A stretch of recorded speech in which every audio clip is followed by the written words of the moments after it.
pledge allegiance to the flag of the United States of America and to the republic for which it stands, one nation, under God, indivisible, with liberty and justice for all.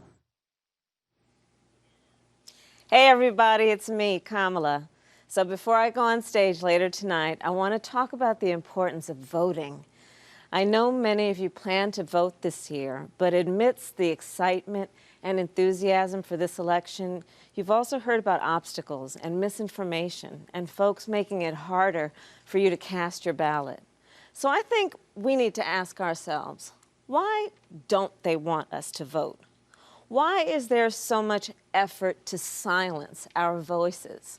And the answer is because when we vote, things change. When we vote, things get better. When we vote, we address the need for all people to be treated with dignity and respect in our country. So each of us needs a plan, a voting plan. Joe and I want to make sure you're prepared. If you text VOTE to 30330, we'll help you come up with your plan and remember deadlines and get ready to vote in your community. So send that text and encourage your family and friends to send one too. Now let's enjoy another night of inspiration from around our country. I'll see you a little later tonight, and until then, I turn it over to my dear friend and tonight's moderator, Kerry Washington.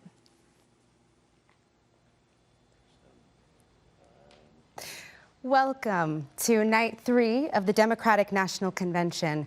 I am honored to be joining you as we continue to celebrate this unconventional convention. We're going to be hearing a lot more from Senator Harris later, I promise. But first, when I was in 7th or 8th grade, we memorized the preamble of the Constitution, and I've never forgotten it. The first 15 words of our Constitution are, "We, the people of the United States, in order to form a more perfect union." We say more perfect because our union is not without flaws. When our Constitution was written, women couldn't vote. Black people were considered 3/5 of a human being, but therein lies the work. No one is perfect.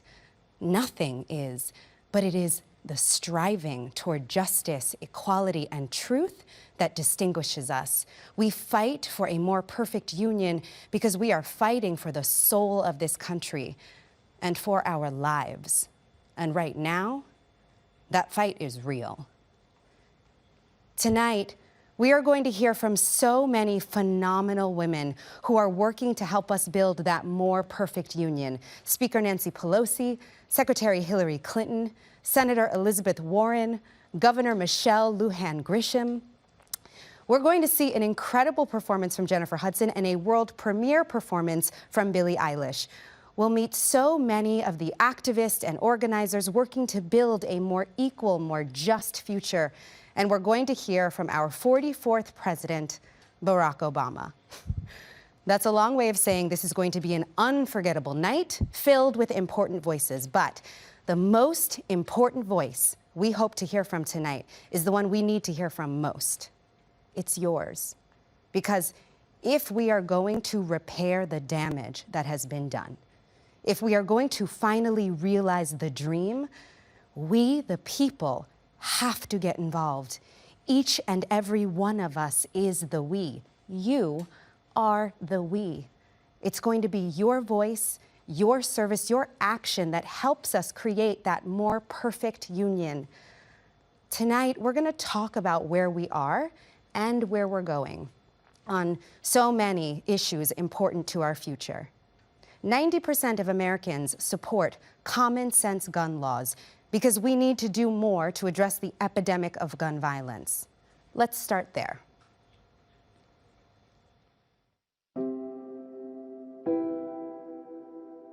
People affected by everyday gun violence have to walk by the street corner where their best friend, their brother, their mother, their nephew, where they themselves were shot. And life goes on as if we all haven't just watched a loved one die and get put in the grave. The whole point of what I'm saying here is until one of us or all of us stand up and say, I can't do this anymore. I can't sit by and watch the news treat these shootings like acts of God. Gun violence isn't just going to stop until there's a force fighting harder against it, and I'm going to do something to prevent it.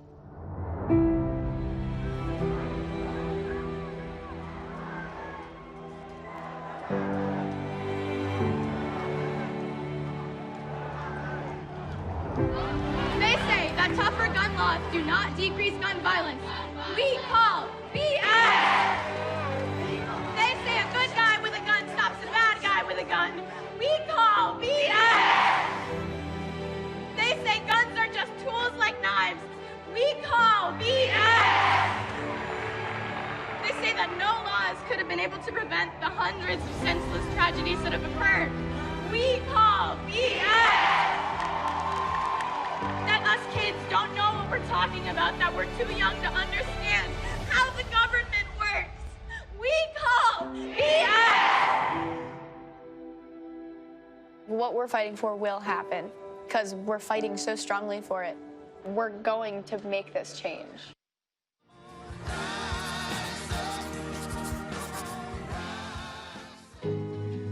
Long before this pandemic, our country has been suffering from the epidemic of gun violence.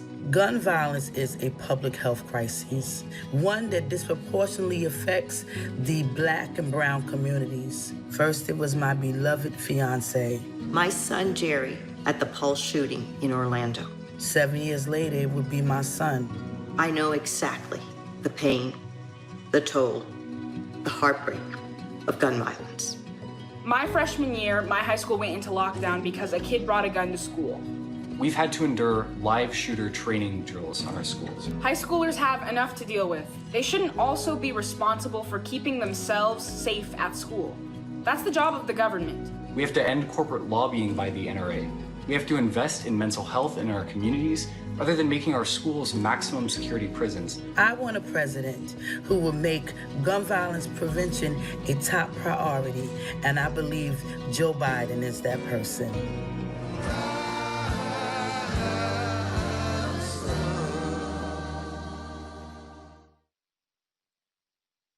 And now, mother and activist, Deandra Dykes. In a split second, a stray bullet shattered my family's life. My son DeAndre was only 13 years old. He was recognized as a gifted and talented student. His possibilities were endless.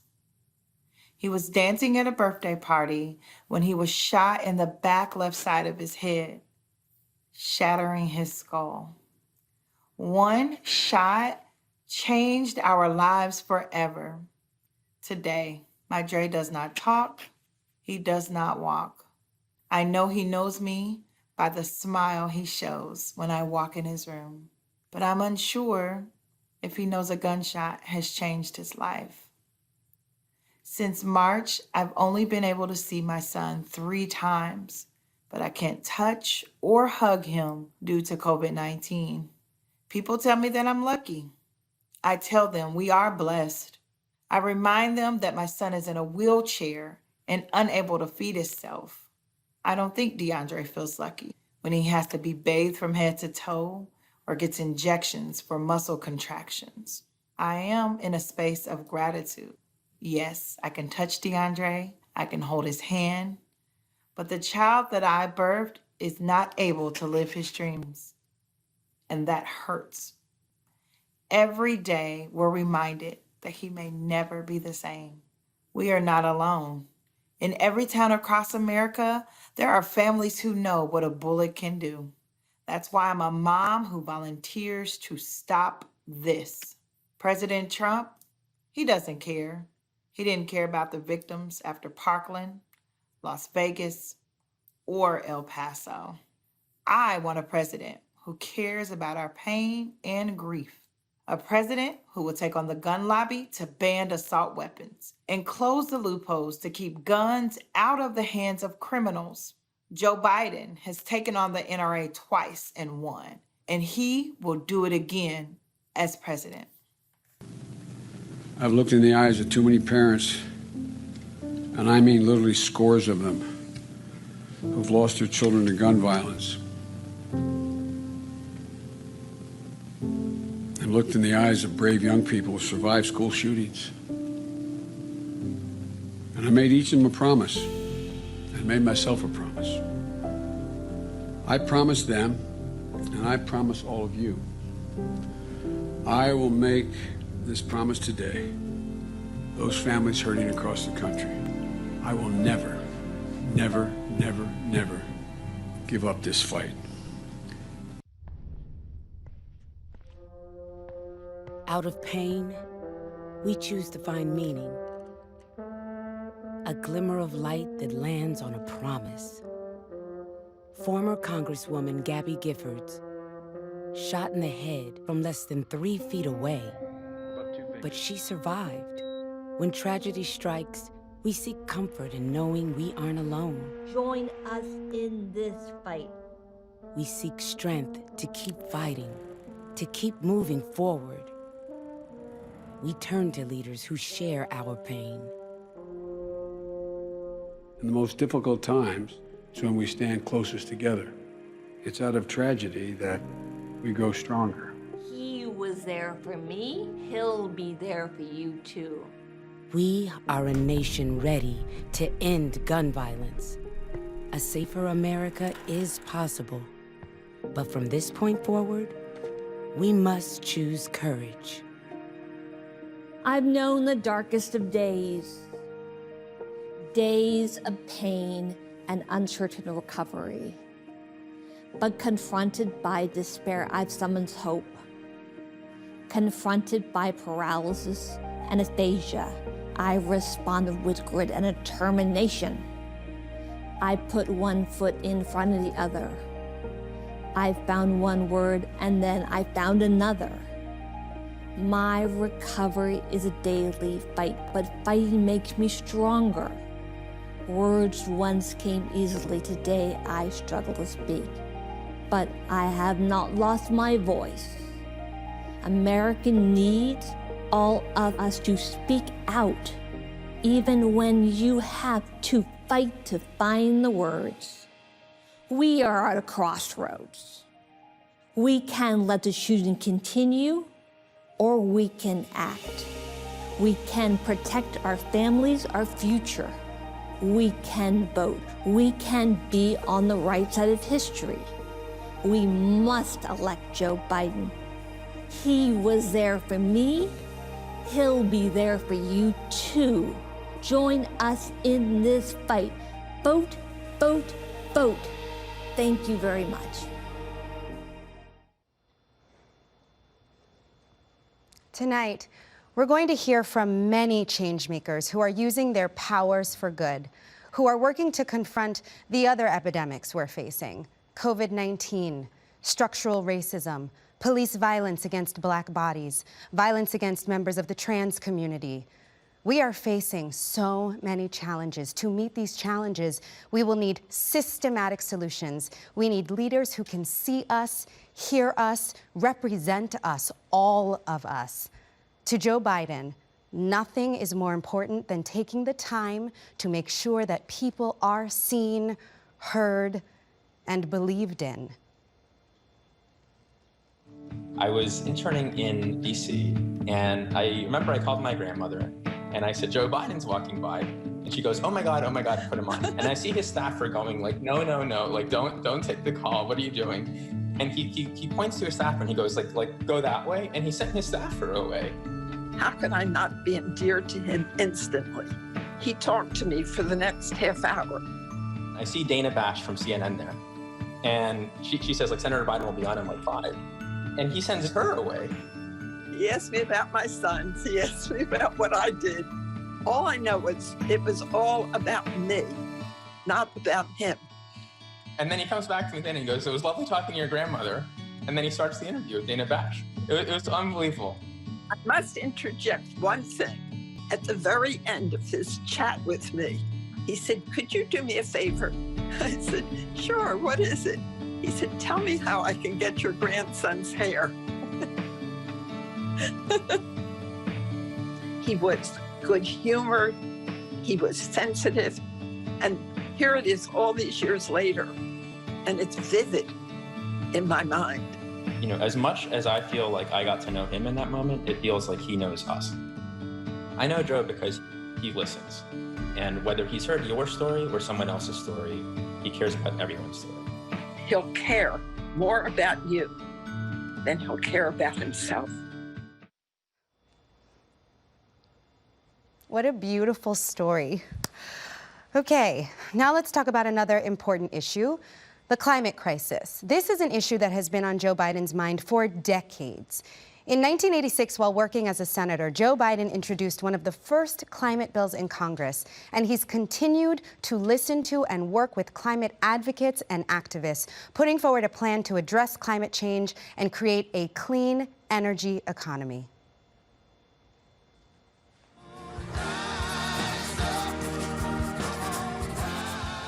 There are battles that we need to fight and we need to win to secure our future in this country.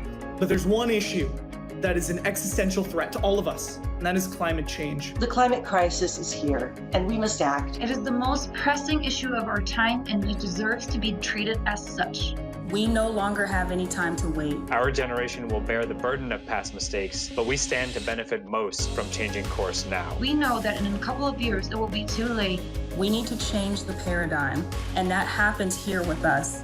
We should invest massively in wind, solar, geothermal, and green infrastructure. Moving away from fossil fuels and being highly competitive in renewables. We need to lay out our specific policies so that we can give our children, my children, your children, a planet that can sustain them. That needs to happen now. We need it now. The moment demands it. We can afford nothing less.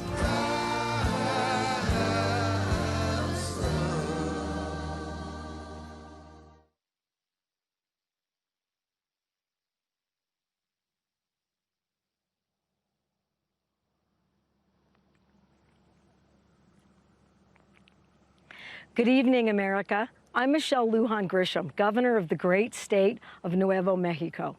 I'm proud of my home state every single day, especially how we have punched above our weight in our successful response to COVID-19.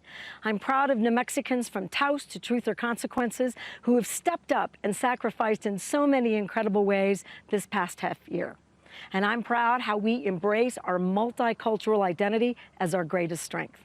And I'm proud that New Mexico has shown what climate leadership looks like. While the Trump administration has been eliminating environmental protections, we've expanded them.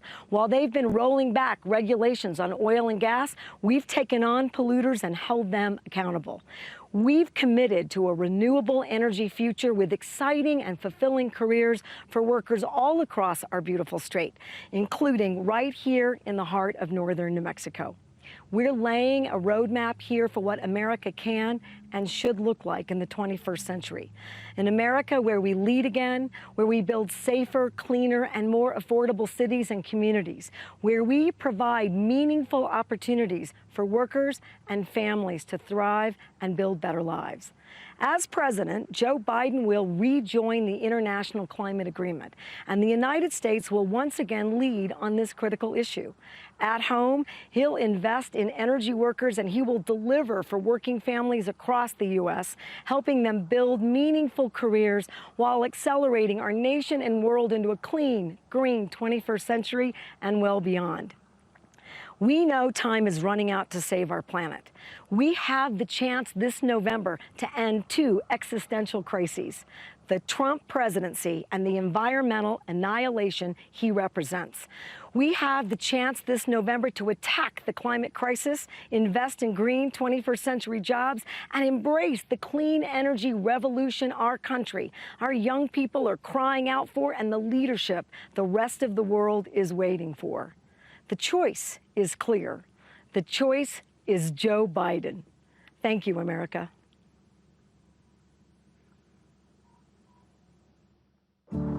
Hard work, rising to a challenge, the American way. Going to the moon was all three. The Eagle has landed. Many astronauts returned home and reported a shift in their awareness. The view they saw of Earth from space was profound. The world looked beautiful, tiny, fragile. Our atmosphere is all that separates us from oblivion. We now call what they experienced the overview effect. Here in Detroit, our communities for such a long time have faced the burden of pollution.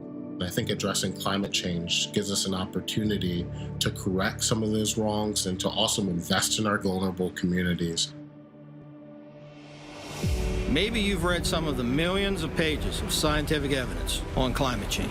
Storm, sir. Or maybe you felt it as you walked the neighborhood. Oh my God, the truck is sinking. For most people, it's overwhelming. All of this with the global warming and that, a lot of it's a hoax. It's a hoax. I had spent 5 years working on this report. The Trump administration started to remove any mention that humans were the cause of climate change from it. I wrote my resignation letter just 6 months into the administration. They were handing the keys of public lands over to private interests. The Trump administration has gone all out, not just to neglect climate change issues and laws, but to reverse them. We have about a decade before it's too late. I'm a kid, and I'm going to say to all those adults who are watching this right now, why don't you get up and do something? Some of the first climate change legislation ever written was by a senator from Delaware. When Donald Trump thinks about climate change, the only word he can muster is hoax. America faces a challenge, but if we face it together, we will rise to the occasion and build back better. When I think about climate change, the word I think of is jobs. That's Joe's plan: create millions of new, good-paying jobs, many of them union, like mine. Invest in critical infrastructure. Upgrade millions of buildings. Invest in micro-mobility and precision agriculture. A clean energy future that achieves net zero emissions by 2050. Because we can't power the economies of the future without investing in the technologies of the future. I think what's really important about Joe Biden's plan is that 40% of the investment will go to vulnerable communities. We know how to do this. And we'll do it again, but this time bigger and faster and smarter.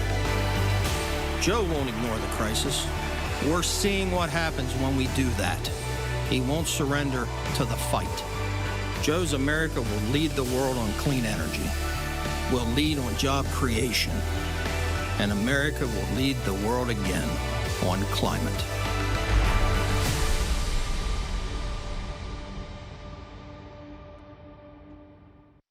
I was 13 when the Camp Fire, the most destructive wildfire in California's history, broke out.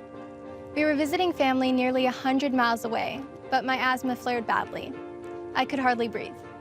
I'm Alexandra Villasenor, and I've been organizing young people around climate change since 2018. Climate change is impacting us now, and it's robbing my generation of a future. For young people my age, every aspect of our lives, from where we go to school, to what kind of careers we'll have, to whether or not we can raise a family, depends on us taking climate change seriously right now. Joe Biden won't solve this crisis in 4 years. No one can. But he will put us back on track so that my generation can have a fighting chance. I'm asking you to join us. Don't let our futures go up in flames. The corn growers near my parents' farm have a saying, knee-high by the 4th of July. These days they're lucky if the corn is even planted because of unpredictable and torrential spring rains. I'm Andrew Adamski. I studied microbial ecology at Northern Michigan University. Us farmers can see the effects of climate change happening right in front of us. So we've been trying to do our part. We're adopting sustainable solutions on my family's farm, switching to a community model, using less land, and reusing our resources to grow our food. We are eliminating tons of carbon pollution every year by mimicking natural ecosystems. Farmers can be part of the climate solution instead of a problem. Today, we all can grow our own future, but we need our leaders to be part of the solution as well, instead of part of the problem. We need them to commit to the science, not ignore it. We need them to put real plans on the table rather than roll them back. That's what Joe Biden is doing with his clean energy revolution. Instead of being left behind, we could lead the world again. I spend a lot of time talking about climate change with different communities here in Nevada. And the one question that I get asked over and over again is, what are you doing here? Not a lot of climate activists look like me. My name is Catherine Lorenzo. I'm an Afro-Latina and I'm a climate activist. I grew up in a low-income neighborhood where pollution rates are often higher than wealthier areas, and a lot of kids have asthma. Switching to renewable energy would mean cleaner air, better health, and a steadier income for folks in neighborhoods like mine. Because solar PV installers and wind turbine techs are some of the fastest growing jobs in the country. And Joe Biden's plan is transformative. He knows that saving the planet isn't just a challenge to overcome, it's an opportunity for a better way of life. So what's it going to be, America? Are you ready to vote for Joe Biden? Are you ready to solve the climate crisis? Because our futures depend on it.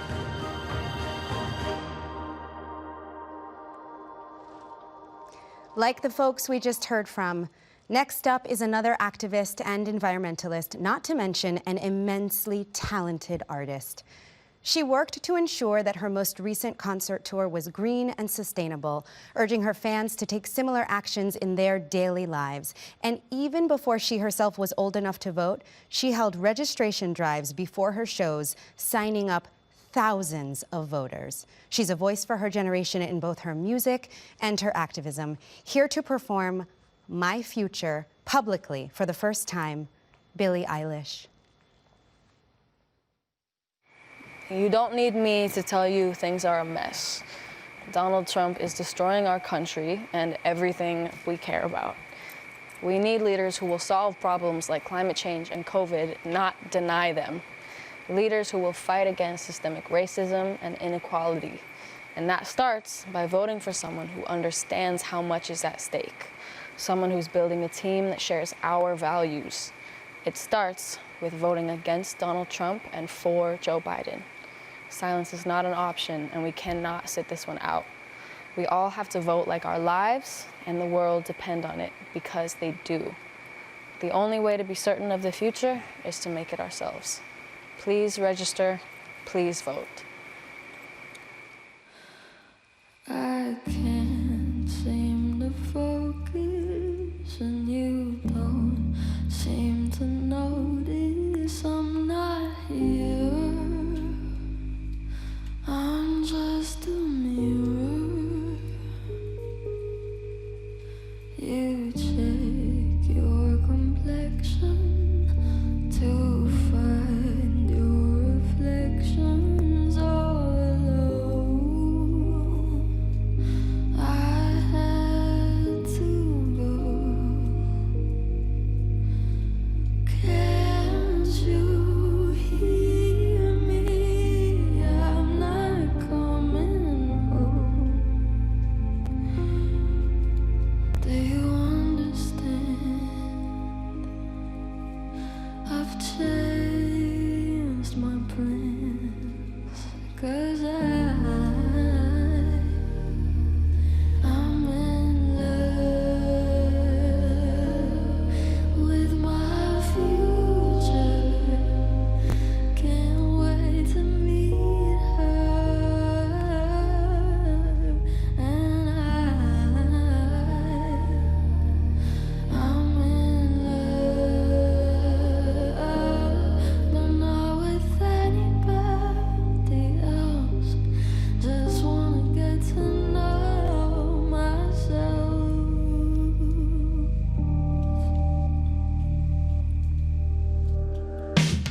I know supposedly I'm lonely now. No, I'm supposed to be unhappy without someone, but aren't I someone?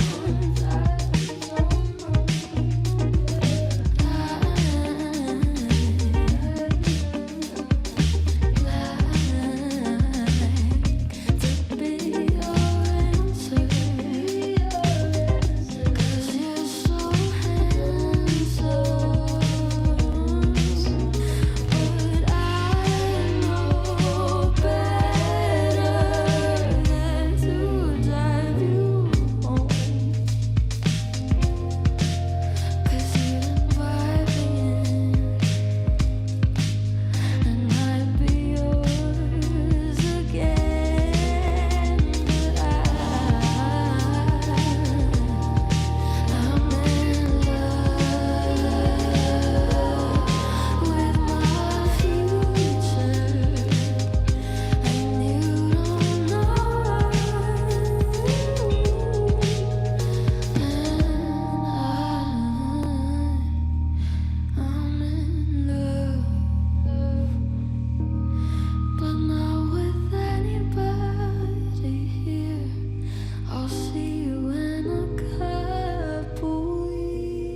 Billie Eilish, thank you. Okay, now we're going to talk about something close to my heart. The Black community in this country is hugely diverse. On my father's side, I am descended from African Americans who came from slave ships that landed in South Carolina and who were part of the Great Migration North that has played such a defining role in who we are as a nation. On my mother's side, my grandparents came here as immigrants, part of a rich history that has also defined America. They immigrated to this country from the West Indies through Ellis Island in the 1920s. I often think about how my grandmother must have felt when she first saw the Statue of Liberty and her raised torch. My family's story is not unique. Unless you're Native American, your family likely came here from somewhere else, whether it was 5 years ago or 200 years ago, whether it was by choice or by bondage. Etched into the DNA of who we are as a nation is the very idea that though you may be from somewhere else, you can find your home here. But that idea is in danger, now more than ever before. Tell me when I should start reading. Dear Donald Trump, my name is Estella. I am 11 years old. My mom is my best friend. She came to America as a teenager over 20 years ago without papers in search of a better life. She married my dad, who served our country as a Marine in South America, Africa, and Iraq. My mom worked hard and paid taxes, and the Obama administration told her she could stay. My dad thought you would protect military families, so he voted for you in 2016, Mr. President. He says he won't vote for you again after what you did to our family. The wife of a U.S. Marine veteran was deported to Mexico. Instead of protecting us, you tore our world apart. My mom is a good person, and she's not a criminal.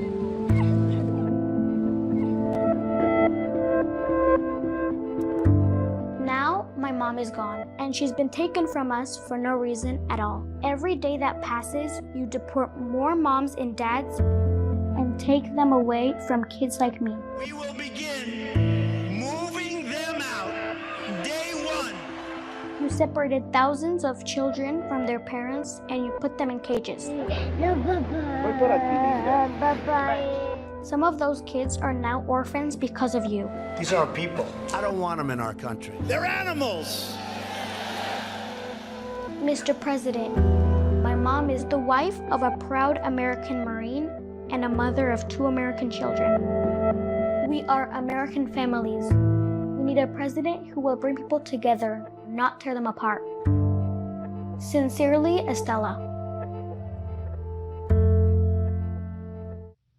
I'm Lucy Sanchez, and this is my mother, Sylvia, and sister, Jessica. We're like all families. We work hard to build a good life. I was born with spina bifida. That means my spinal cord didn't form as it should. And the doctors in my town said I wouldn't survive. They gave my mother no hope for my future. I'm a U.S. citizen, but my mother is undocumented. And I am a dreamer. Yo hice lo que cualquier madre haría para salvar la vida de su niña. My mother did what any mother would do to save her baby's life. Tomé a mi niña en brazos, viajamos a la frontera. Al llegar al río, la levanté sobre el agua y cruzamos. She took my sister in her arms and traveled for days to reach the border. And when they got to the river, she lifted my sister above the water and crossed. We came to America before I was 1 year old. She saved my life. No podía esperar. Tenía que venir en ese momento en busca de un milagro. My mother had no choice. There was no time to wait to save my sister. She came here looking for a miracle. Tenía miedo que nos encontraran, que nos detuvieran y nos regresaran, pero yo tenía que salvar a mi hija. We were afraid they would find us and detain us, but she had to save her daughter. Our home is here. North Carolina is all I know. I qualified for DACA, but Donald Trump took away my ability to apply for the program. Trabajamos duro, salimos adelante, pagamos impuestos. We work hard, we contribute to our community, and we pay our taxes. I've gone to school and built a good life for me and my 2 daughters.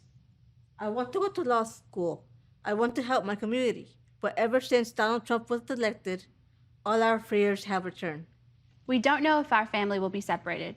Will my mom and sister be detained? Will my sister get the health care she needs and deserves?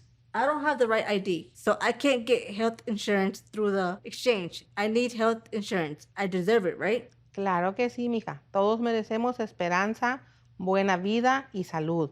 Me rompe el corazón ver cómo separan a niños de sus familias en la frontera. Eso está mal. Esos bebés necesitan a sus padres. It breaks our hearts to see children separated from their families at the border. That's wrong. Those children need their parents. On November 3rd, I'm going to vote for my mother, my sister, and my daughters.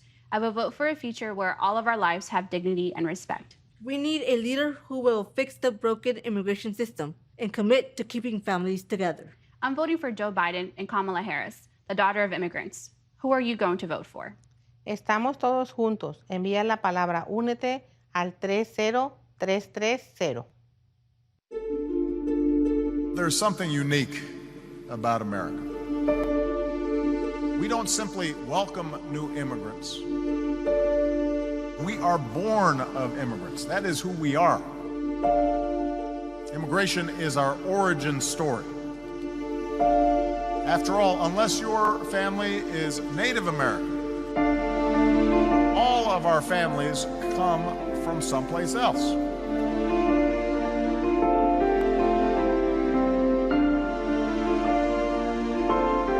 In these new Americans, we see our own American stories. Life in America was not always easy. There was discrimination and hardship and poverty. But like you, they no doubt found inspiration in all those who had come before them. And they were able to muster faith that here in America, they might build a better life and give their children something more.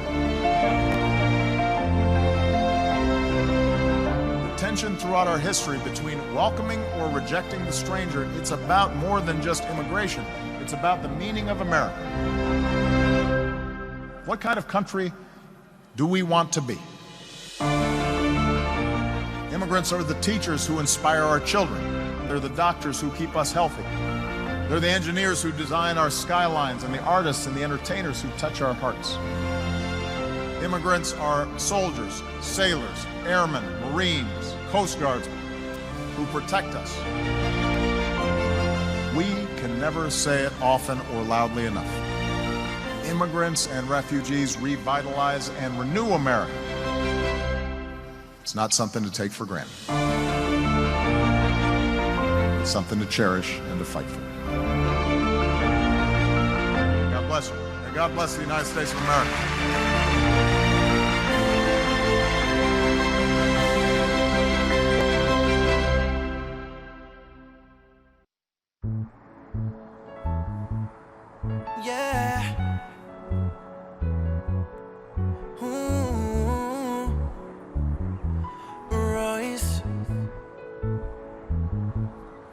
When the night has come,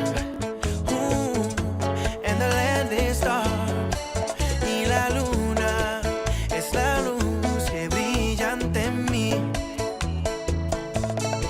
Miedo no tendré, oh, te asustaré, just as long as you stand by me. And darling, stand by me. Oh, stand by me. Oh, stand junto a mí, y aunque las montañas o el cielo caiga, no voy a preocuparme, porque sé que tú estás junto a mí. No lloraré, oh, I won't shed a tear, porque sé que tú estás junto a mí. And darling, stand by me, oh, stand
gente, let's stand by each other. Don't forget to vote this November. Together we can make a change. Ya lo saben. No se olviden votar este noviembre. En la unión está la fuerza. Let's go. That was Prince Royce. Amazing. Shout out to the Boogie Down Bronx. In this next piece, you'll hear about the vital role that women have played in moving us toward a more perfect union and breaking through that proverbial glass ceiling. And after that, you'll hear from Secretary Hillary Rodham Clinton, the woman who put over 65 million cracks in it. This is what democracy looks like. This is what democracy looks like. Got to understand. What happens from here is in our hands. She was called an instigator, a rule breaker, a rabble-rouser. And she is called the agitator, the pushy one, the one with attitude. Now is the time for all of us to stand up and say enough is enough. We just gotta rise up. From the ballot box to the factory floor, from her living room to the ER, she makes trouble, the good kind. She is the mother who cries out for sensible gun laws. This is about a right and wrong thing. The daughter who believes that equal justice means justice for all. We are America. The child who knows that Black lives matter.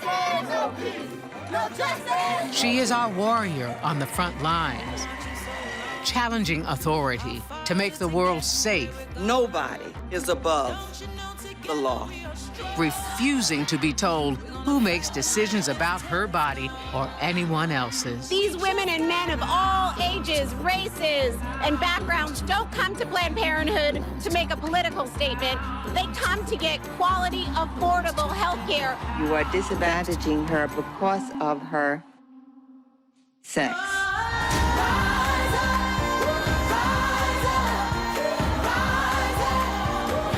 This is the time.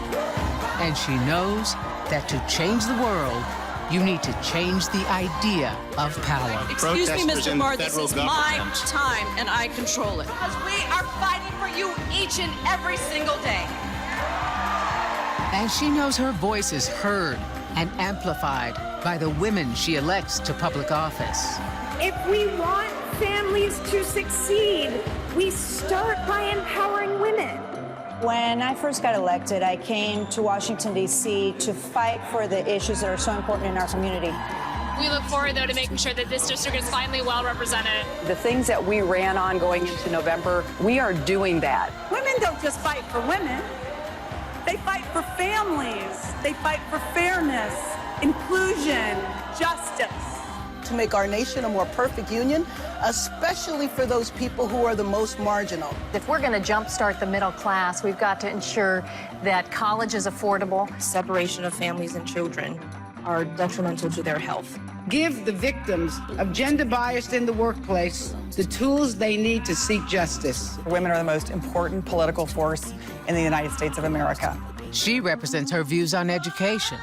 We've got to pay educators more, and we've got to hire more educators. We're going to raise up the profile of teachers and celebrate who they are and give them better pay. She represents her concerns about health care. Healthcare is the #1 issue in this election, every day. Every day. She speaks out on equal pay. It's very frustrating for women everywhere, because you're feeling like they aren't getting paid what they should be. And focuses on protecting our children. Let's give parents the peace of mind that their kids are safe and are being set up for success. Caring for our seniors and the people who care for them. She keeps this nation going even in challenging times. And while running for office is not easy, What's wrong with my running for president of this country? Nevertheless, she persists. But we learned a long time ago, you don't get what you don't fight for. And perseveres. This is our time. And prevails. Although we weren't able to shatter that highest, hardest glass ceiling this time, It's got about 18 million cracks in it. A record-breaking number of women ran in the midterms and won. She builds coalitions, and she knows who her allies are. From the fight for health care to authoring the Violence Against Women's Act, to building a society where fairness and equality and opportunity applies to everyone. Joe Biden knows a stronger America is one that works for women. So go ahead and celebrate, you rabble-rouser, you rule-breaker, you force of nature. Our country, our world needs you. Keep rising and vote.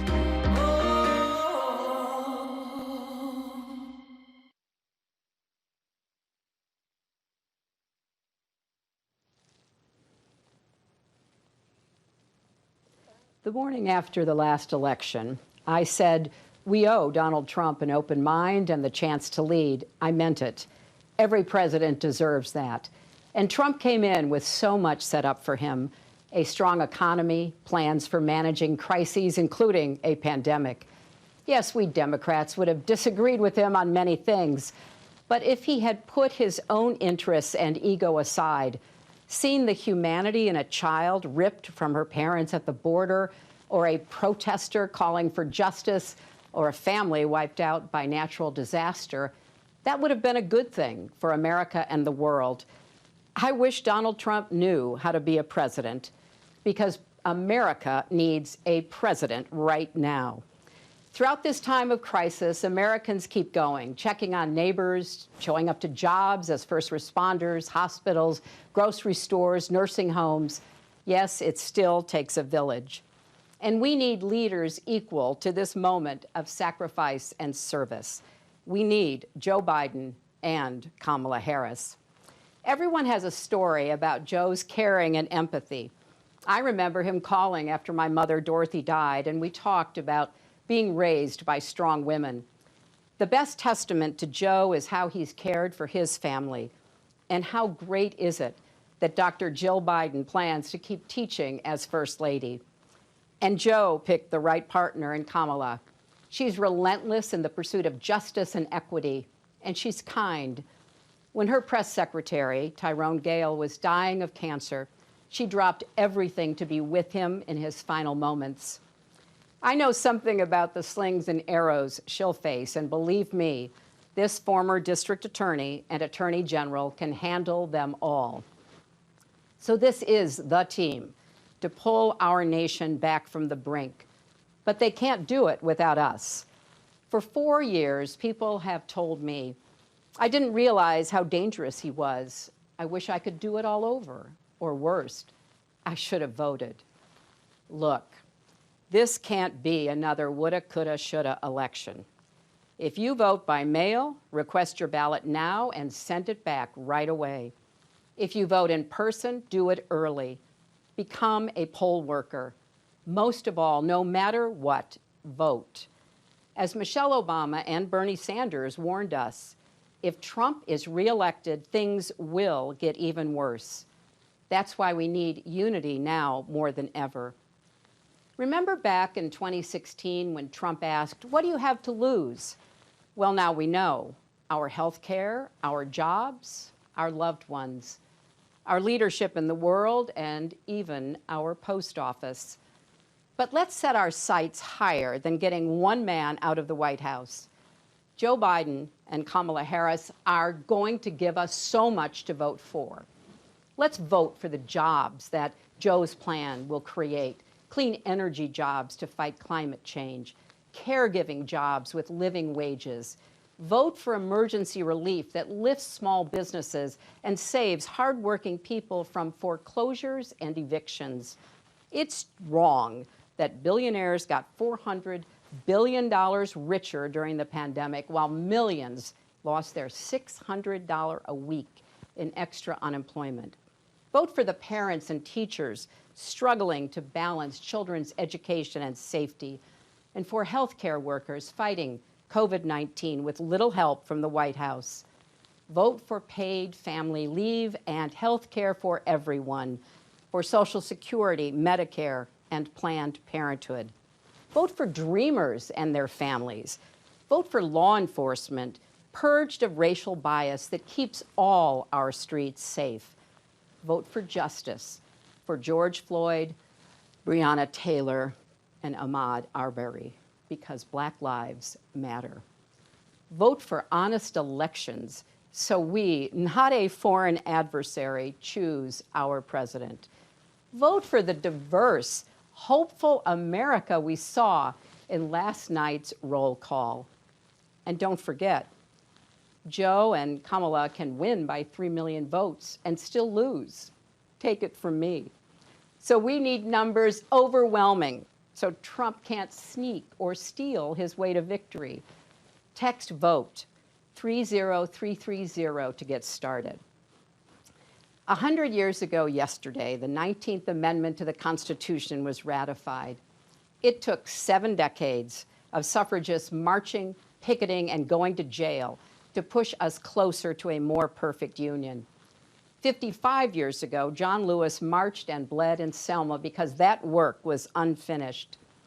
Tonight, I'm thinking of the girls and boys who see themselves in America's future because of Kamala Harris, a Black woman, the daughter of Jamaican and Indian immigrants, and our nominee for vice president. This is our country's story, breaking down barriers and expanding the circle of possibility. And to the young people watching, don't give up on America. Despite our flaws and problems, we've come so far. We can still be a more just, equal country with opportunities previous generations could never have imagined. There's a lot of heartbreak in America now. And the truth is, many things were broken before the pandemic. But as the saying goes, the world breaks everyone, and afterward, many are strong at the broken places. That's Joe Biden.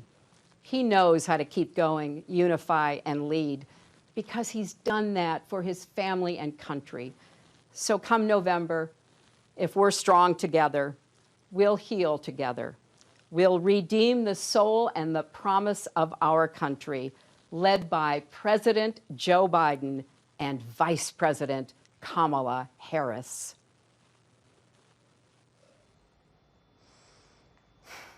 Tonight is a night steeped in women who have stepped into service and advocacy and who are using their power for good. The power of women is undeniable, whether it's in the office, in the home, or in the House of Representatives.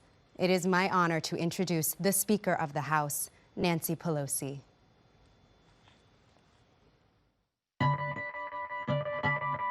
I was never raised in a way that I would be running for public office. It didn't interest me. When I graduated from college, I got married, had 5 children in 6 years. So that was my life. When the children were grown, the opportunity to run for Congress came along. She ran because another woman said, run. And she won, starting on a path that would make history, the first woman Speaker of the House. For our daughters and our granddaughters, today we have broken the marble ceiling. In her, so many saw themselves. I did feel a real responsibility to other women as I stood on the shoulders of those who went before. Now, it was her turn to say, run. And run they did, winning and making her Speaker once again. We didn't have a speaker who would bring a gun bill to the floor. We didn't have a speaker who would bring a Dreamers issue to the floor. We do now. And that's good for every American. But not everyone was on board. Nancy Pelosi. Pelosi, Pelosi. I'm a mother of 5, grandmother of 9. I know a temper tantrum when I see one. The power of the speaker is awesome. Awesome.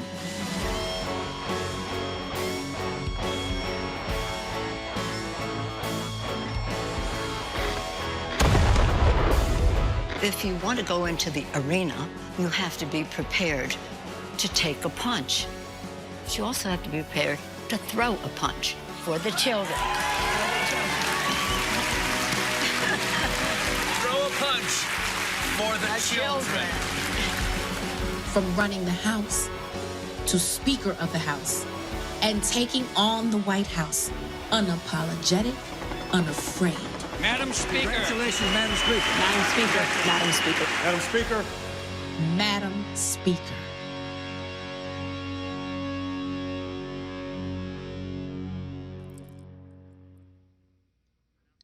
And now, please welcome Speaker of the United States House of Representatives, It is my honor Nancy to bring you the Pelosi. greetings of House Democrats, the most diverse majority in history, more than 60% women, people of color, and LGBTQ.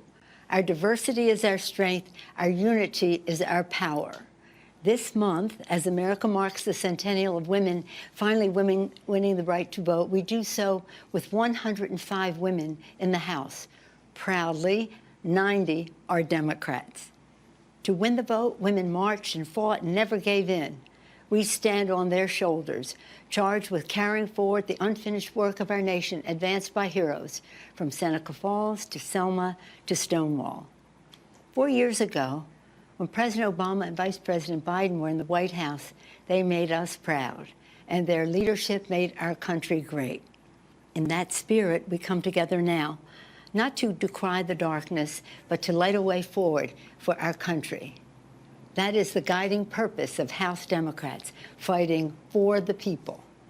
We have sent the Senate bills for lower health care costs, for bigger paychecks, for cleaner government, protecting John Lewis's voting rights, and enacting George Floyd Justice and Policing Act. We've sent the Senate bills to protect our dreamers, LGBTQ equality, to prevent gun violence, and to preserve our planet for future generations, and even more. All of this is possible for America.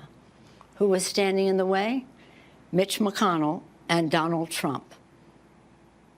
Our nation faces the worst health and economic catastrophe in our history. More than 5 million Americans are infected by the coronavirus. Over 170,000 have died. The science-based action in the HEROES Act we enacted 3 months ago is essential to safeguard lives, livelihood, and the life of our democracy. And who is standing in the way? Mitch McConnell and Donald Trump. Instead of crushing the virus, they're trying to crush the Affordable Care Act and its pre-existing conditions benefit. As Speaker of the House, I've seen firsthand Donald Trump's disrespect for facts, for working families, and for women in particular. Disrespect written into his policies toward our health and our rights, not just his conduct. But we know what he doesn't, that when women succeed, America succeeds.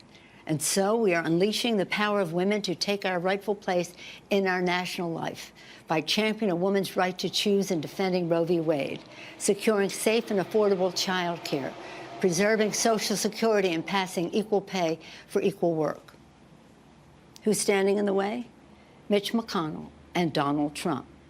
So here is our answer. We will remember in November when we will elect Joe Biden president, whose heart is full of love for America, and rid the country of Trump's heartless disregard for America's goodness. Joe Biden's faith in God gives him the courage to lead. Joe Biden's love gives him the strength to persevere. Joe Biden is the president we need right now, battle-tested, forward-looking, honest, and authentic. He has never forgotten who he is fighting for.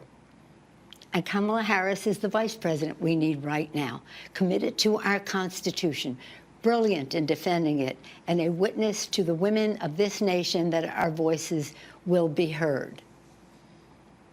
Our mission is to fight for a future equal to the ideals of our founders, our hopes for our children, and the sacrifices of our veterans, our brave men and women in uniform, and their families. We will increase our majority in the House. We will win a Democratic majority in the Senate.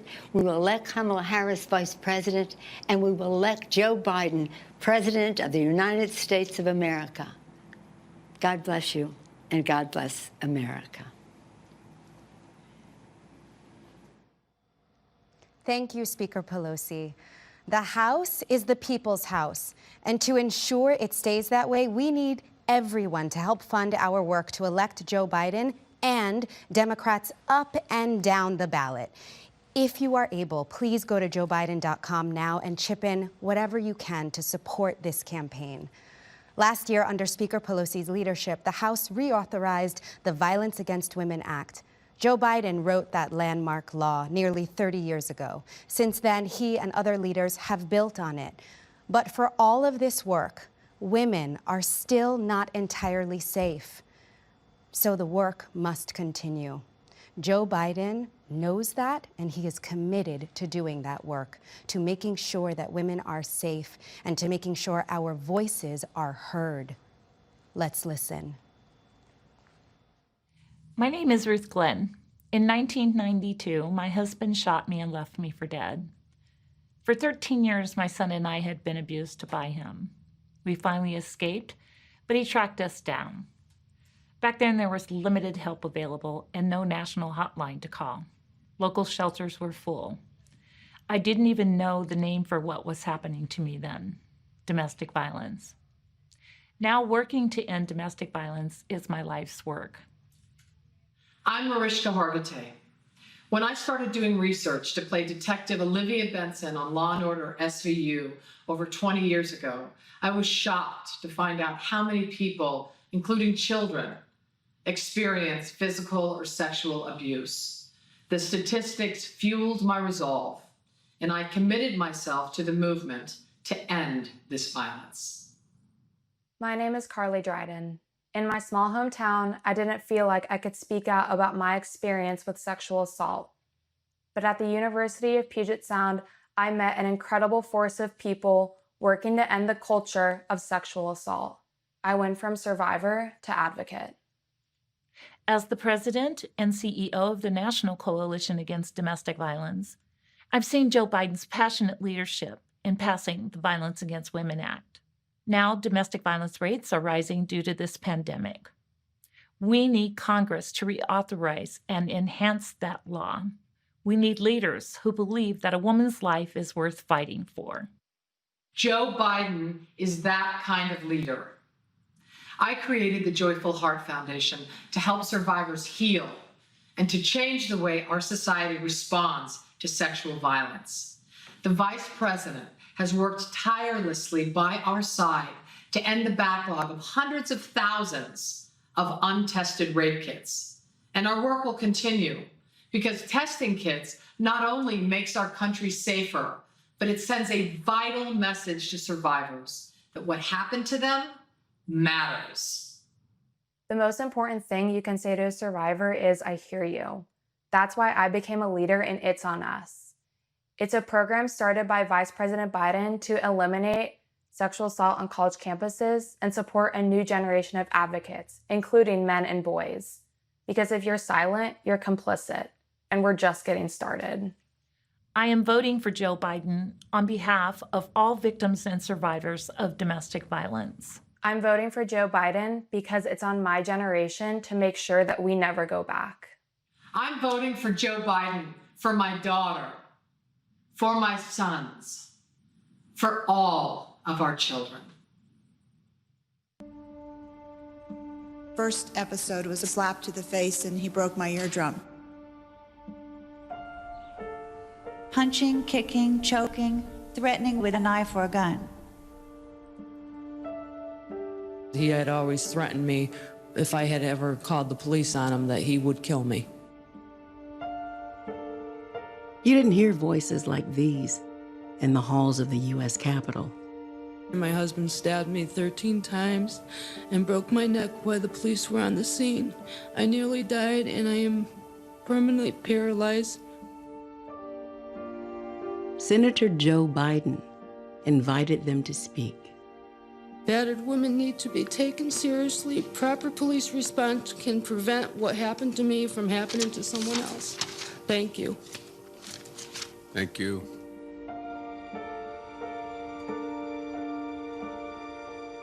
At the time, the police considered domestic violence something that was not a crime. In the home, it's a private matter. And so women were responsible for their own injuries. I was about to say I know. Well, I don't know. I can only guess how painful that is. Growing up, our father said that the greatest of all sins was the abuse of power. He told us when a bully, when someone bigger or stronger takes advantage of you, that is a really grave sin. The expectation was for all four of us to be a person of character. If you see something wrong, we were then expected to stand up and do something about it. When Joe introduced the legislation, few believed it could pass. Our bill is an ambitious undertaking. It is the first attempt to address violent crimes against women. It was hard to get the votes because you had some traditionalists who just didn't believe that there should be laws about this. But Joe doesn't give up. He's tenacious. Joe persevered, and he's very good at persuasion. They're doing nothing to help them. Nothing. He brought together law enforcement, prosecutors, advocates, and survivors. Thank you for giving me the opportunity to come and speak. In 1994, the Violence Against Women Act became law and protected millions of American women. A lot of the change in the attitudes we have about domestic violence were shaped by his leadership on this. If you see something wrong, we were then expected to stand up and do something about it. If you're just joining us, welcome. Coming up, we're going to hear from President Barack Obama and Senator Kamala Harris, who will talk about the Biden-Harris vision for the future. But in order to get to that more perfect union, we have to acknowledge where we are. Today in America, we are struggling. Unemployment has skyrocketed and families are fighting to keep their jobs. As Joe Biden says, we need to build back better. To find out how you can join that effort, please text JOIN to 30330 to get plugged into this campaign and to get more information on how to vote and how to volunteer. Joe Biden has a plan to help working families and small businesses. Our next speaker, Hilda Solis, worked alongside him as Secretary of Labor to make sure that there were good American jobs and that Americans were safe on the job. To hear more about the Biden-Harris economic plan, please welcome Hilda Solis. Hello, I'm Hilda Solis. The day Vice President Biden swore me in as Secretary of Labor was one of the proudest moments of my life. My parents realized they had achieved their American dream because the daughter of two blue-collar immigrants would make history and give voice to people just like them. American workers need a fighter now more than ever, and Joe Biden is that person because he has done it before and I've seen it firsthand. He and President Obama made it easier for home care workers to organize. They extended overtime pay to more than 4 million workers. They saved the automobile industry and a whole lot of good union jobs with it. And when millions of families lost their homes, my friend from California, Senator Kamala Harris, took on the big banks and won. But because of Donald Trump's failures, we must once again rescue a sinking economy. Millions of Americans are out of work, and communities of color are the hardest hit. Millions of essential workers are putting their lives at risk with little protections, and millions more are just plain tired. That's why Joe Biden and Kamala Harris actually have a plan, not only to recover what we lost, but to improve upon it, to build back better. Creating 5 million good union jobs by bringing back supply chains to America, that's building back better. Creating millions of jobs by investing in clean energy, that's building back better. And making sure that working families can afford childcare, that's how we build back better. So let me borrow and slightly edit something Joe Biden said at my swearing in. When it comes to expanding the economy for all people, no one is going to be a stronger voice than our next president, Joe Biden. The conversation you're about to see proves it. Behind every business, there's a story. Small businesses around the country are bearing the economic brunt of the coronavirus pandemic. And behind every business, there's a family. A lot of people clearly are in pain right now. For every farm, there's a fight to stay whole. There's hard work. And there's heartbreak. We are going to lose 20 to 30% of our small businesses.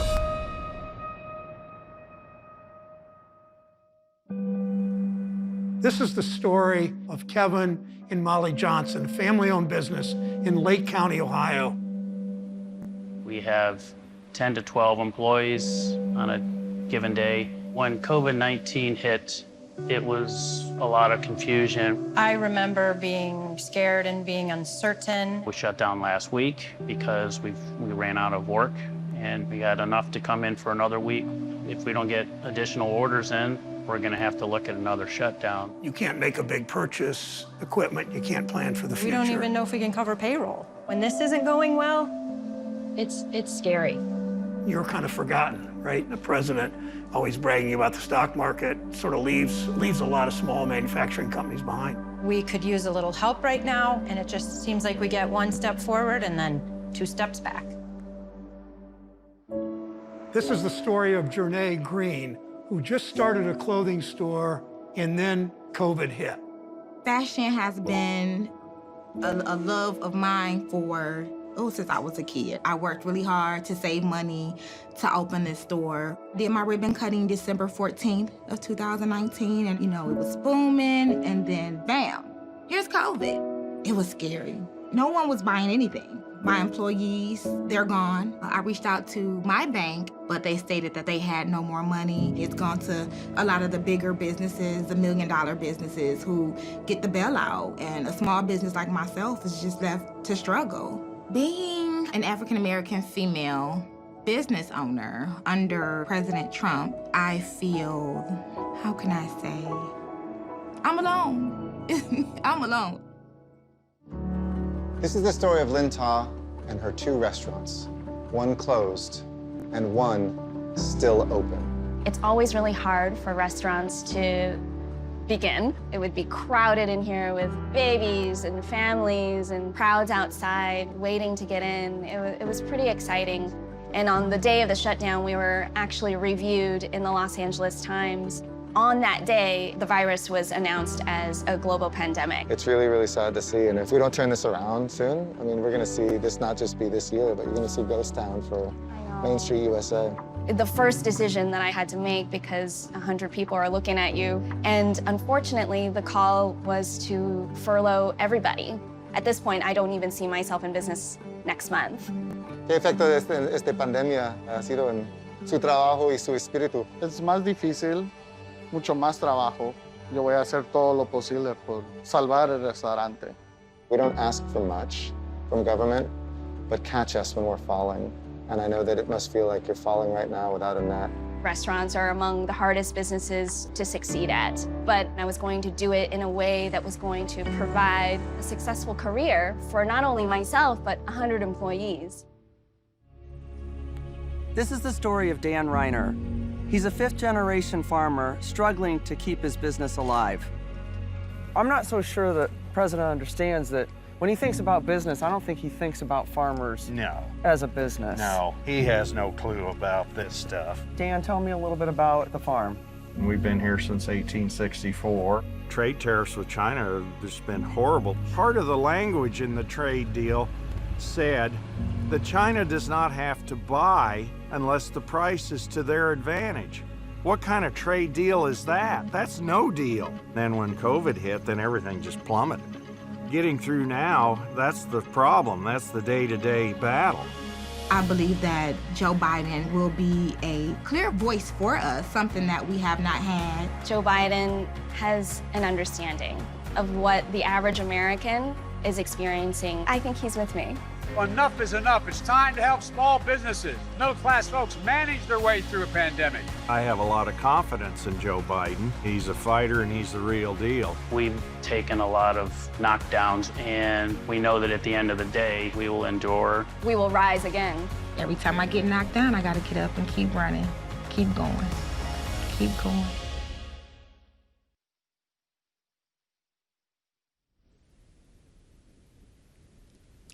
Tonight, we've heard from the people who make America work, people who put their lives on the line to keep our country going, and since COVID-19 hit, they've taken one gut punch after another. And what has the COVID fallout done to our babies? Well, I'm here at the Early Childhood Education Center in Springfield, Massachusetts, which has been closed for months. Childcare was already hard to find before the pandemic, and now parents are stuck. No idea when schools can safely reopen, and even fewer childcare options. The devastation is enormous, and the way I see it, big problems demand big solutions. Now, I love a good plan, and Joe Biden has some really good plans. Plans to bring back union jobs in manufacturing and create new union jobs in clean energy. Plans to increase Social Security benefits, cancel billions in student loan debt, and make our bankruptcy laws work for families instead of the creditors who cheat them. These plans reflect a central truth. Our economic system has been rigged to give bailouts to billionaires and kick dirt in the face of everyone else. But we can build a thriving economy by investing in families and fixing what's broken. Joe's plan to build back better includes making the wealthy pay their fair share, holding corporations accountable, repairing racial inequities, and fighting corruption in Washington. Let me tell you about one of Joe's plans that's especially close to my heart: childcare. As a little girl growing up in Oklahoma, what I wanted most in the world was to be a teacher. I loved teaching. And when I had babies and was juggling my first big teaching job down in Texas, it was hard. But I could do hard. The thing that almost sank me: childcare. One night, my Aunt Bee called just to check in. And I thought I was fine. But then I just broke down and started to cry. I had tried holding it all together, but without reliable childcare, working was nearly impossible. And when I told Aunt Bee I was going to quit my job, I thought my heart would break. And then she said the words that changed my life: "I can't get there tomorrow, but I'll come on Thursday." And she arrived with 7 suitcases and a Pekingese named Buddy and stayed for 16 years. I get to be here tonight because of my Aunt Bee. I learned a fundamental truth: nobody makes it on their own. And yet, here we are, 2 generations of working parents later. And if you have a baby and don't have an Aunt Bee, you're on your own. And here's why that is wrong. We build infrastructure like roads and bridges and communication systems so that people can work. That infrastructure helps us all because it keeps our economy going. It's time to recognize that childcare is part of the basic infrastructure of this nation. It's infrastructure for families. Joe and Kamala will make high-quality childcare affordable for every family, make preschool universal, and raise the wages of every childcare worker. Now, that's just one plan, but it gives you an idea of how we get this country working for everyone. Donald Trump's ignorance and incompetence have always been a danger to our country. COVID-19 was Trump's biggest test. He failed miserably. Today, America has the most COVID deaths in the world and an economic collapse. And both crises are falling hardest on Black and brown families. Millions out of work, millions more trapped in cycles of poverty, millions on the brink of losing their homes, millions of restaurants and stores hanging by a thread. This crisis is bad, and it didn't have to be this way.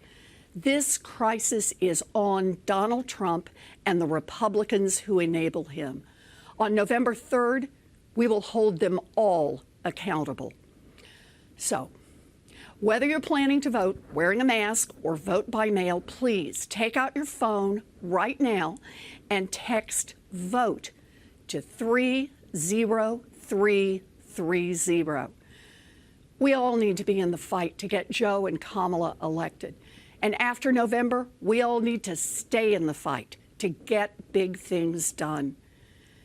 We stay in this fight so that when our children and our grandchildren ask what we did during this dark chapter in our nation's history, we will be able to look them squarely in the eye and say, we organized, we persisted, and we changed America.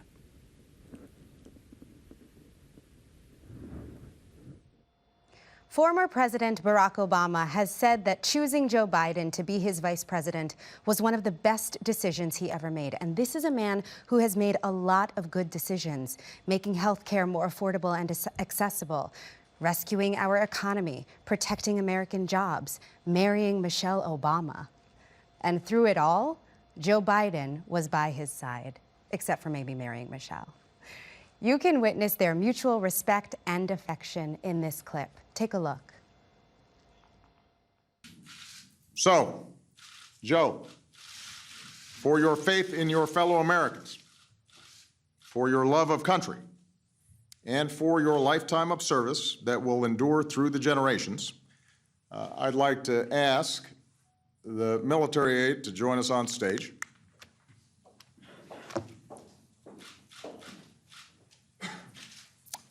For the final time as president, I am pleased to award our nation's highest civilian honor, the Presidential Medal of Freedom.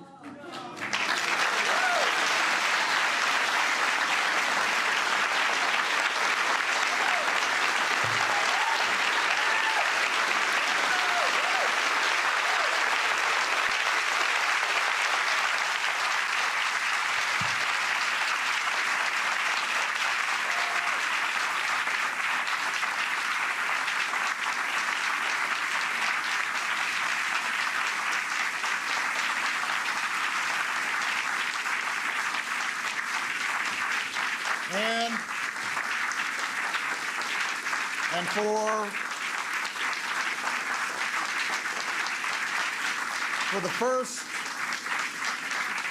for the first and only time in my presidency, I will bestow this medal with an additional level of veneration, an honor my three most recent successors reserved for only three others: Pope John Paul II, President Ronald Reagan, and General Colin Powell. Ladies and gentlemen, I am proud to award the Presidential Medal of Freedom with distinction to my brother, Joseph Robinette Biden, Jr. Will the aide please read the citation? Vice President Joseph R. Biden, Jr. In a career of public service spanning nearly half a century, Vice President Joseph R. Biden, Jr. has left his mark on almost every part of our nation, fighting for a stronger middle class, a fairer judicial system, and a smarter foreign policy, providing unyielding support for our troops, combating crime and violence against women, leading our quest to cure cancer, and safeguarding the landmark American Recovery and Reinvestment Act from corruption. With his charm, candor, unabashed optimism, and deep and abiding patriotism, Joe Biden has garnered the respect and esteem of colleagues of both parties, and the friendship of people across the nation and around the world, while summoning the strength, faith, and grace to overcome great personal tragedy. This son of Scranton, Claymont, and Wilmington has become one of the most consequential vice presidents in American history, an accolade that nonetheless rests firmly behind his legacy as husband, father, and grandfather. A grateful nation thanks Vice President Joseph R. Biden, Jr. for his lifetime of service on behalf of the United States of America.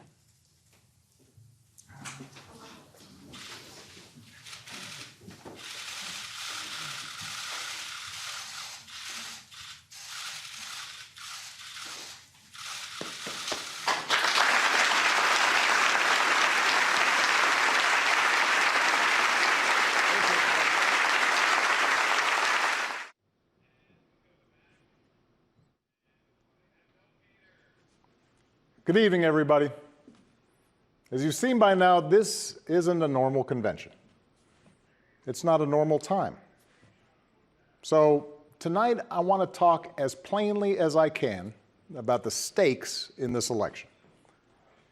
Because what we do these next 76 days will echo through generations to come.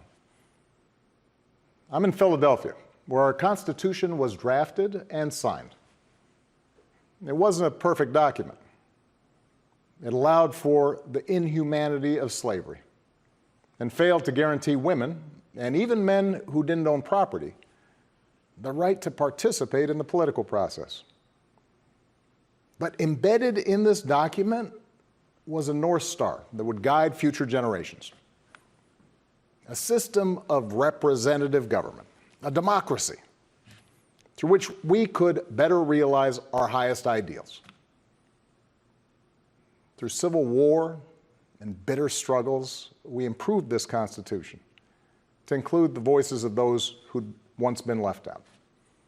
And gradually, we made this country more just and more equal and more free.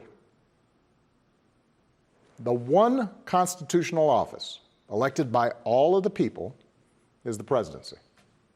So at a minimum, we should expect a president to feel a sense of responsibility for the safety and welfare of all 330 million of us, regardless of what we look like, how we worship, who we love, how much money we have, or who we voted for. But we should also expect a president to be the custodian of this democracy.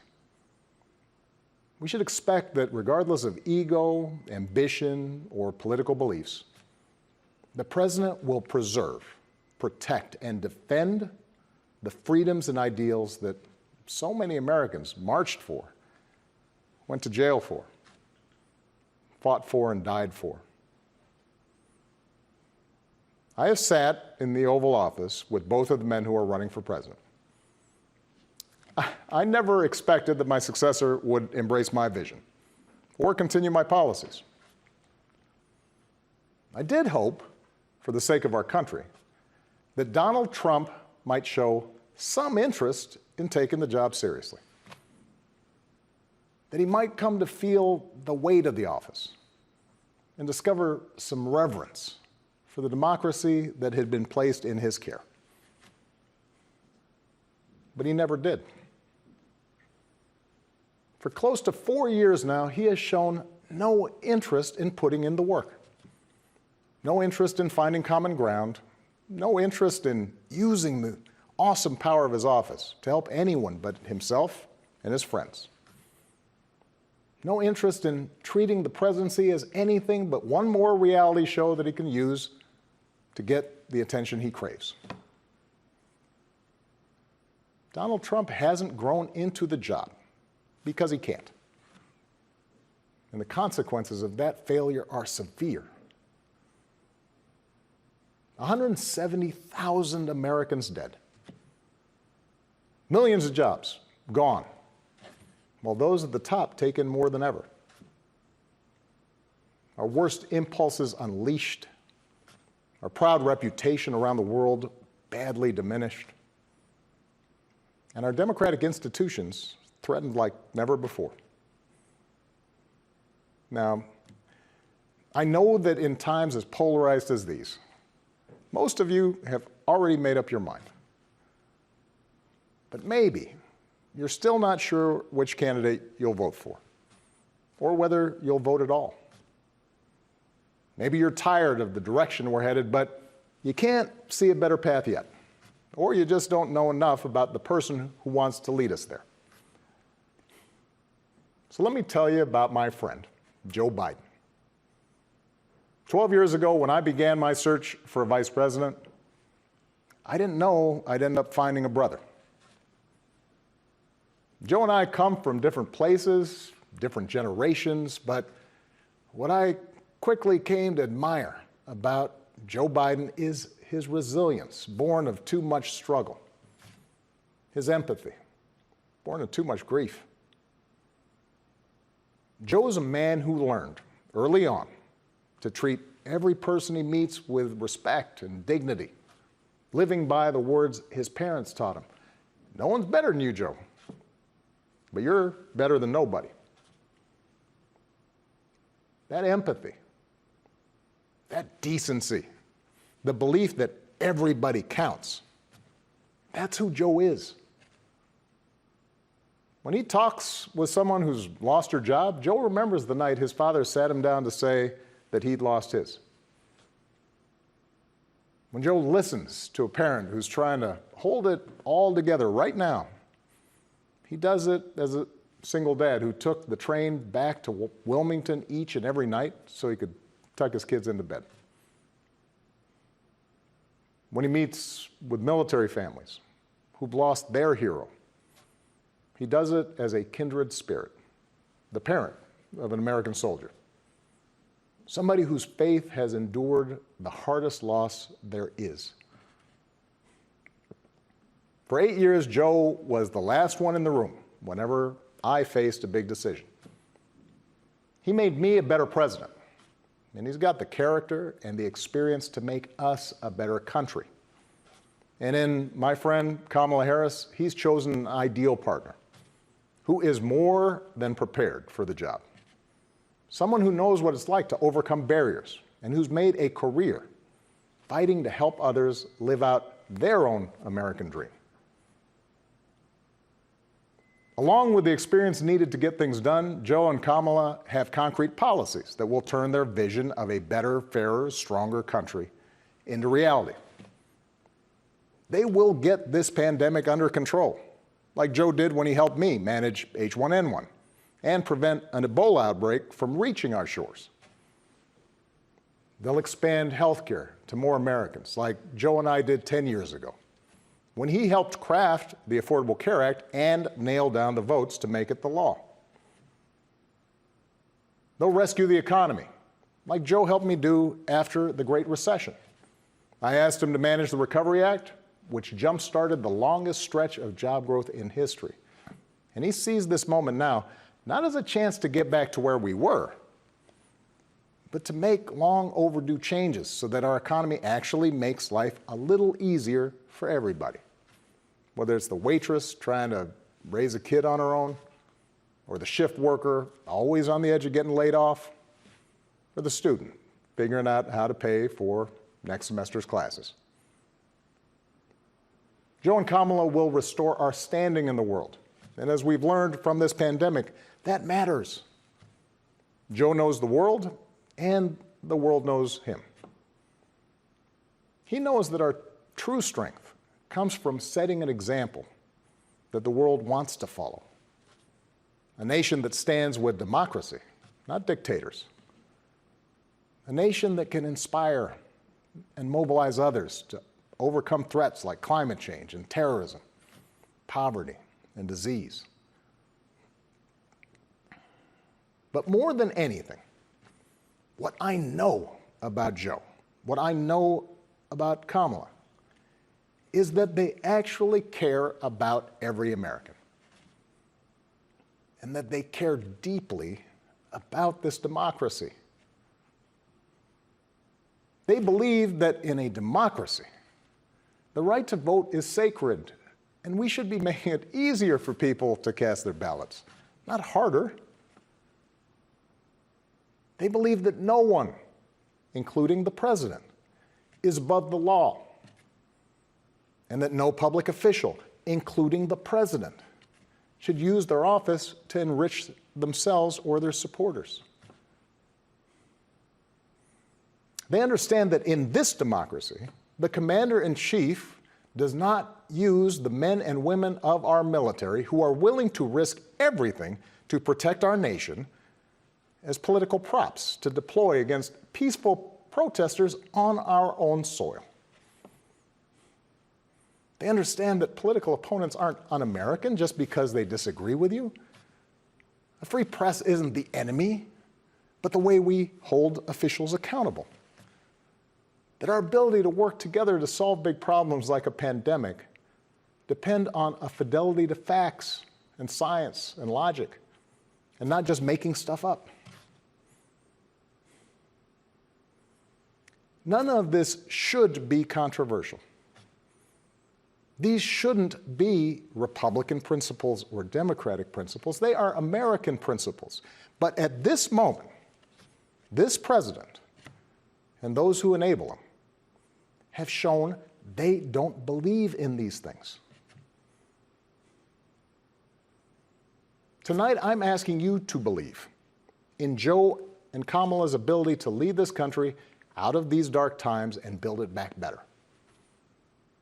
But here's the thing. No single American can fix this country alone, not even a president. Democracy was never meant to be transactional. You give me your vote, I make everything better. It requires an active and informed citizenry. So I'm also asking you to believe in your own ability, to embrace your own responsibility as citizens, to make sure that the basic tenets of our democracy endure. Because that's what's at stake right now. Our democracy. Look, I understand why a lot of Americans are down on government. The way the rules have been set up and abused in Congress make it easier for special interests to stop progress than to make progress. Believe me, I know it. I understand why a white factory worker who's seen his wages cut or his job shipped overseas might feel like the government no longer looks out for him, and why a black mom might feel like it never looked out for her at all. I understand why a new immigrant might look around this country and wonder whether there's still a place for him here. Why a young person might look at politics right now, the circus of it all, the meanness and the lies and conspiracy theories, and think, what is the point? Well, here's the point. This president and those in power, those who benefit from keeping things the way they are counting on your cynicism. They know they can't win you over with their policies. So they're hoping to make it as hard as possible for you to vote and to convince you that your vote does not matter. That is how they win. That is how they get to keep making decisions that affect your life and the lives of the people you love. That's how the economy will keep getting skewed to the wealthy and well-connected. How our health systems will let more people fall through the cracks. That's how a democracy withers, until it's no democracy at all. And we cannot let that happen. Do not let them take away your power. Do not let them take away your democracy. Make a plan right now for how you are going to get involved and vote. Do it as early as you can and tell your family and friends how they can vote too. Do what Americans have done for over 2 centuries when faced with even tougher times than this. All those quiet heroes who found the courage to keep marching, keep pushing in the face of hardship and injustice. Last month, we lost a giant of American democracy in John Lewis. And some years ago, I sat down with John and a few remaining leaders of the early civil rights movement. One of them told me he never imagined he'd walk into the White House and see a president who looked like his grandson. And then he told me that he had looked it up. And it turned out that on the very day that I was born, he was marching into a jail cell, trying to end Jim Crow segregation in the South. What we do echoes through generations. Whatever our backgrounds, we are all the children of Americans who fought the good fight. Great-grandparents working in fire traps and sweatshops without rights or representation. Farmers losing their dreams to dust. Irish and Italians and Asians and Latinos told, go back where you come from. Jews and Catholics, Muslims and Sikhs made to feel suspect for the way they worshiped. Black Americans chained and whipped and hanged, spit on for trying to sit at lunch counters, beaten for trying to vote. If anyone had a right to believe that this democracy did not work and could not work, it was those Americans, our ancestors. They were on the receiving end of a democracy that had fallen short all their lives. They knew how far the daily reality of America strayed from the mint. And yet, instead of giving up, they joined together. And they said, somehow, some way, we are going to make this work. We are going to bring those words in our founding documents to life.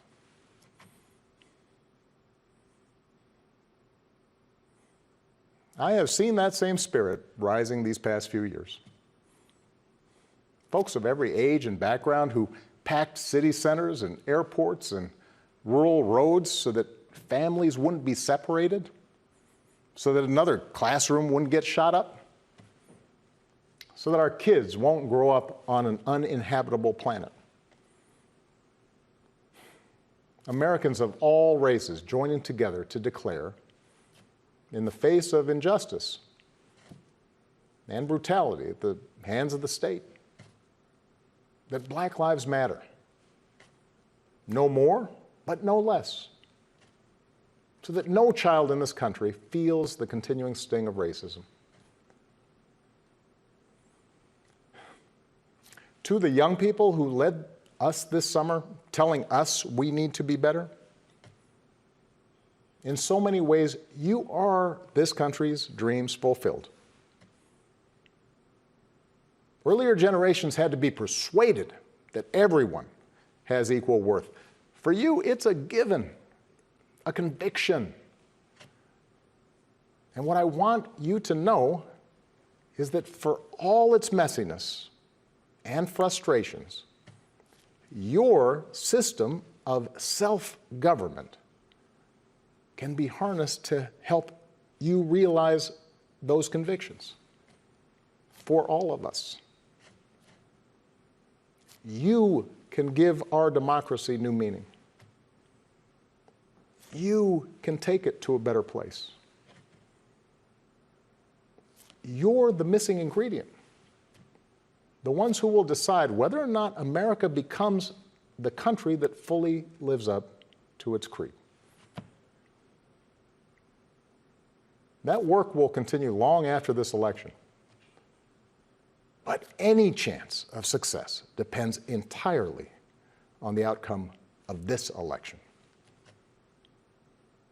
This administration has shown it will tear our democracy down if that's what it takes for them to win.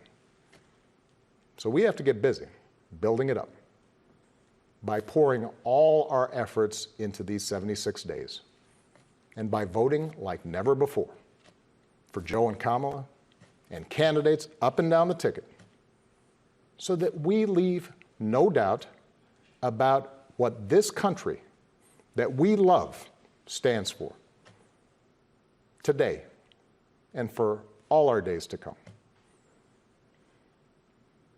Stay safe.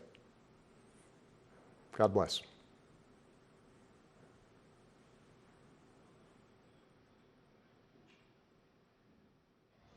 Thank you, President Obama, thank you for your brilliant leadership. Joe Biden has chosen an extraordinary woman to be his running mate. Kamala Harris is a fighter and a trailblazer, using her groundbreaking ideas to protect families and keep them together by reducing recidivism. I am so thrilled for her to become the Vice President of the United States. Now, please welcome our convention chair, Congressman Benny Thompson. Delegates and distinguished guests, our procedural rules provide that the presidential candidate who obtained a majority of all pledged and automatic delegates will nominate the Democratic candidate for vice president. In accordance with our rules, Vice President Biden has nominated Senator Kamala Harris as his vice presidential candidate. Our rules further provide that if only one candidate is nominated for vice president, the chair is authorized to declare the nominee, the Democratic candidate for vice president. As such, with only one nomination received and pursuant to our rules, I hereby declare that Kamala Harris is elected as the Democratic candidate for vice president.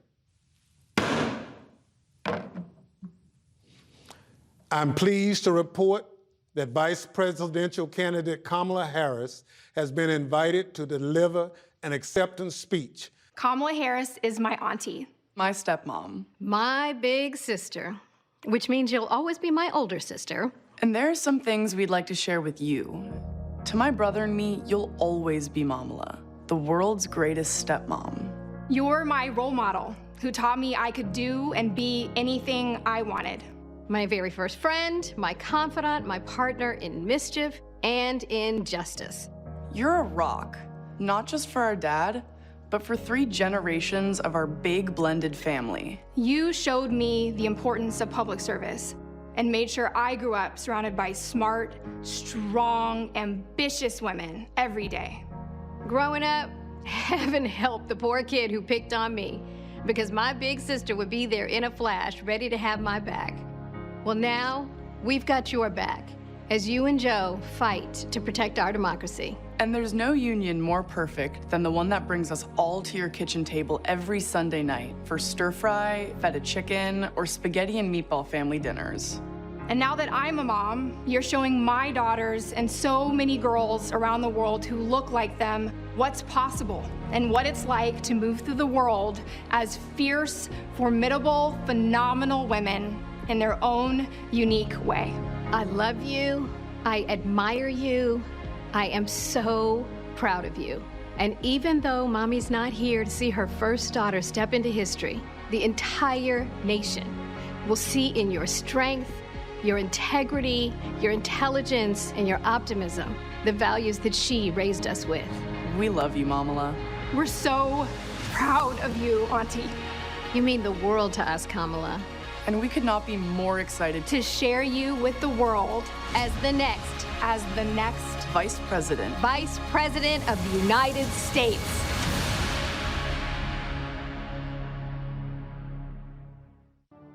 Joe Biden has selected Kamala Harris as his running mate. She is the first Black woman, first South Asian woman to be named on the Democratic ticket. This is a historic pick. Someone who looks like us on a presidential ticket. That's crazy.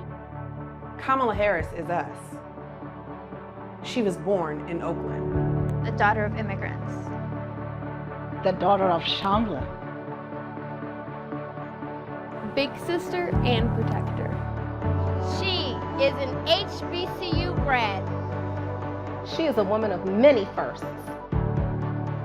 Ella reconoce el trabajo duro. She's a hard worker, a really hard worker. She's brilliant, she's smart, she's tough, and she's got a big future. She's probably one of the best role models. Kamala Harris is like a dream to me. Senator Harris cares about people. There's no doubt about it. When she says for the people, it is in every ounce of who she is. She's for us. She's for us. She fights for women's rights. She fights to end mass incarceration. She is a fearless advocate for the voiceless. The litmus test for America is how we are treating Black women.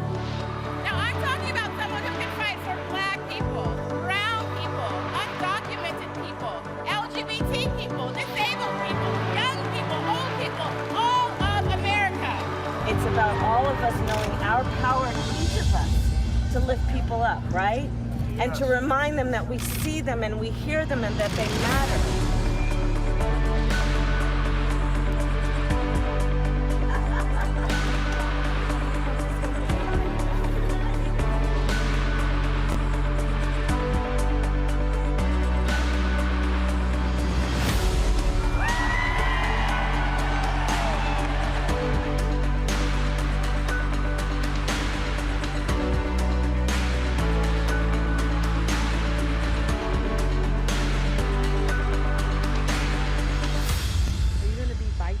Of the United States.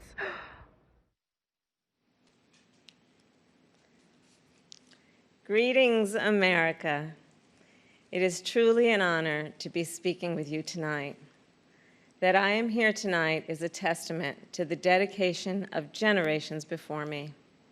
Women and men who believed so fiercely in the promise of equality, liberty, and justice for all. This week marks the 100th anniversary of the passage of the 19th Amendment, and we celebrate the women who fought for that right. Yet so many of the Black women who helped secure that victory were still prohibited from voting long after its ratification. But they were undeterred. Without fanfare or recognition, they organized and testified and rallied and marched and fought, not just for their vote, but for a seat at the table. These women and the generations that followed worked to make democracy and opportunity real in the lives of all of us who followed. They paved the way for the trailblazing leadership of Barack Obama and Hillary Clinton. And these women inspired us to pick up the torch and fight on. Women like Mary Church Terrell, Mary Cloyd Bethune, Fannie Lou Hamer, and Diane Nash, Constance Baker Motley, and the great Shirley Chisholm. We're not often taught their stories, but as Americans, we all stand on their shoulders. And there's another woman whose name isn't known, whose story isn't shared, another woman whose shoulders I stand on, and that's my mother, Shamala Gopalan Harris. She came here from India at age 19 to pursue her dream of curing cancer. At the University of California, Berkeley, she met my father, Donald Harris, who had come from Jamaica to study economics. They fell in love in that most American way while marching together for justice in the civil rights movement of the 1960s.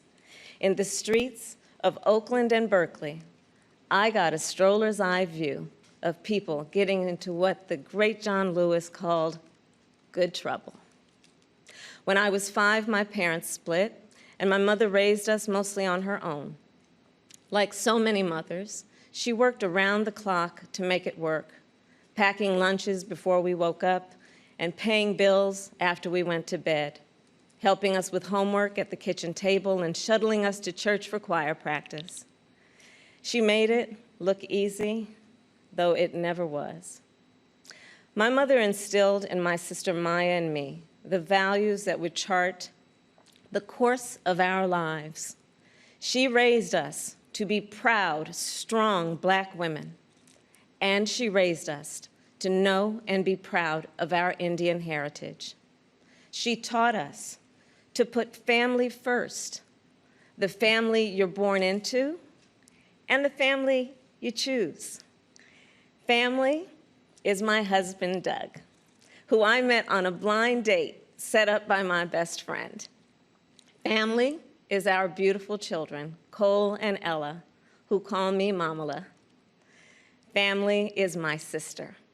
Family is my best friend, my nieces, and my godchildren. Family is my uncles, my aunts, and my chitties. Family is Mrs. Shelton, my second mother who lived 2 doors down and helped raise me. Family is my beloved Alpha Kappa Alpha, our Divine Nine, and my HBCU brothers and sisters.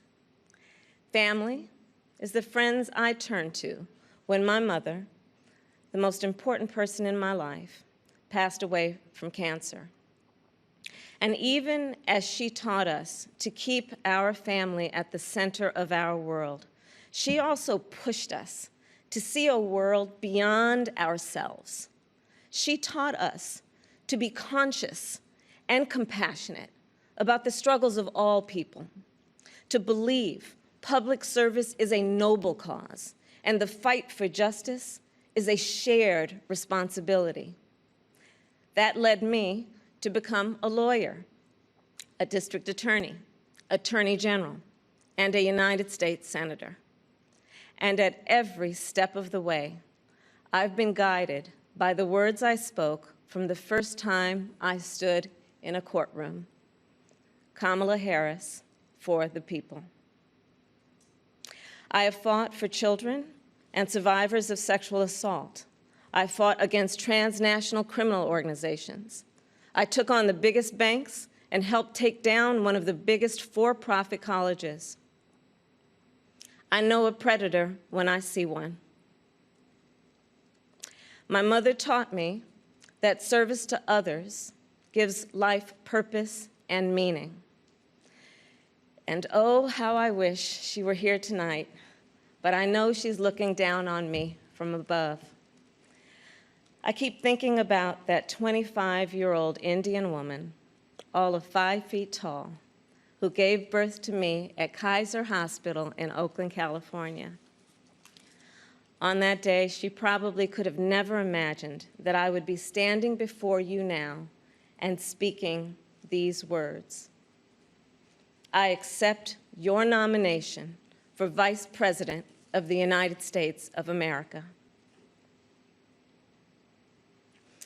I do so committed to the values she taught me, to the word that teaches me to walk by faith and not by sight, and to a vision passed on through generations of Americans, one that Joe Biden shares, a vision of our nation as a beloved community, where all are welcome, no matter what we look like, no matter where we come from, or who we love. A country where we may not agree on every detail, but we are united by the fundamental belief that every human being is of infinite worth, deserving of compassion, dignity, and respect.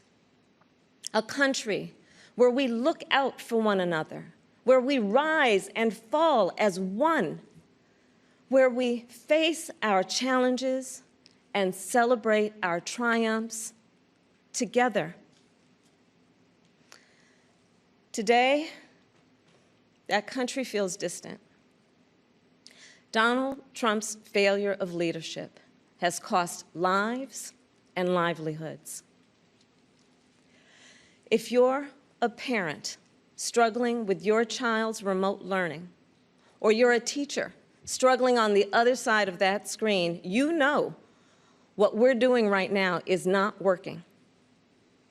And we are a nation that is grieving the loss of life, the loss of jobs, the loss of opportunities, the loss of normalcy, and yes, the loss of certainty.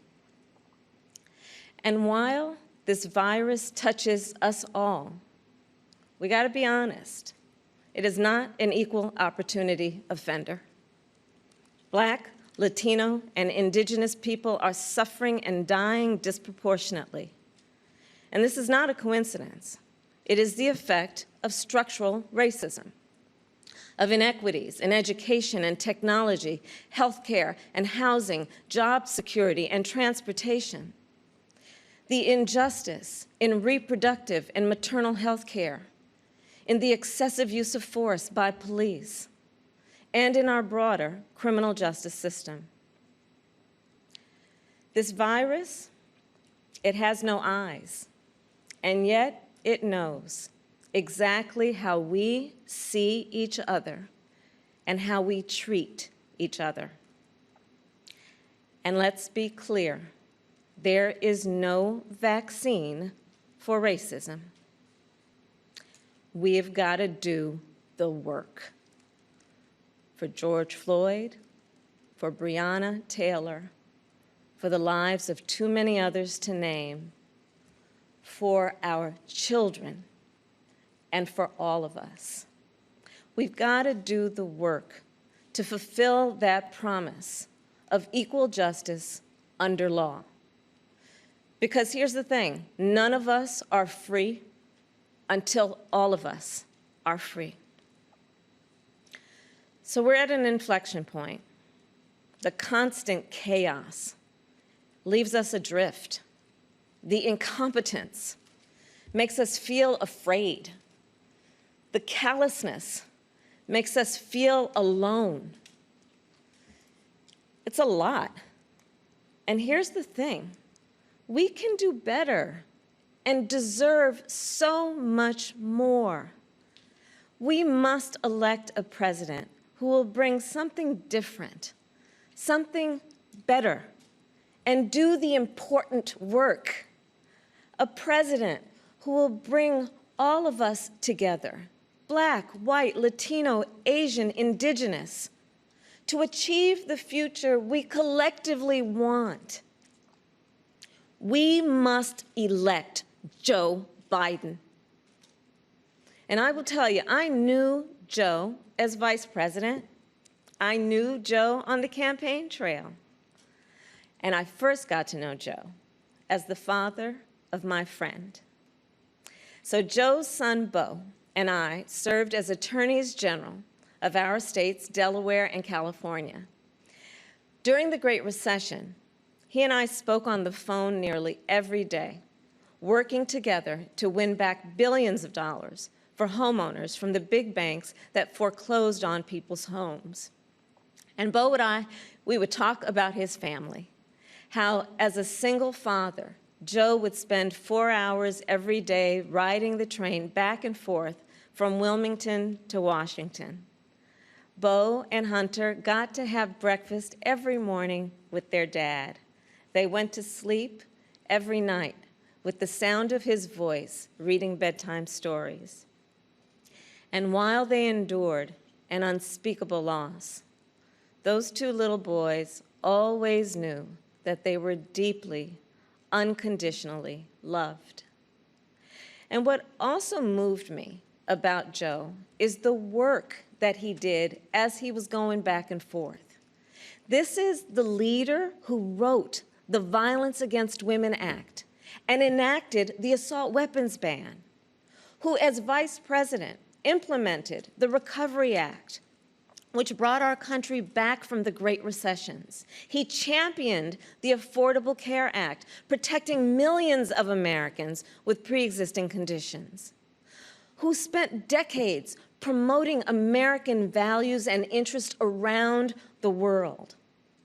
Joe, he believes we stand with our allies and stand up to our adversaries.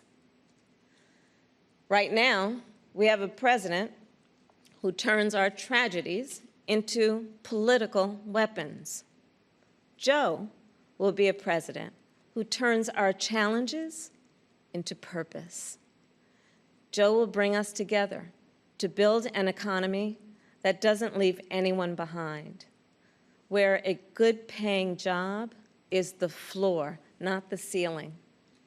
Joe will bring us together to end this pandemic and make sure that we are prepared for the next one. Joe will bring us together to squarely face and dismantle racial injustice, furthering the work of generations. Joe and I believe that we can build that beloved community, one that is strong and decent, just and kind, one in which we can all see ourselves. That's the vision that our parents and grandparents fought for, the vision that made my own life possible, the vision that makes the American promise, for all its complexities and imperfections, a promise worth fighting for. So make no mistake, the road ahead is not easy. We may stumble, we may fall short. But I pledge to you that we will act boldly and deal with our challenges honestly. We will speak truths, and we will act with the same faith in you that we ask you to place in us. We believe that our country, all of us, will stand together for a better future. And we already are.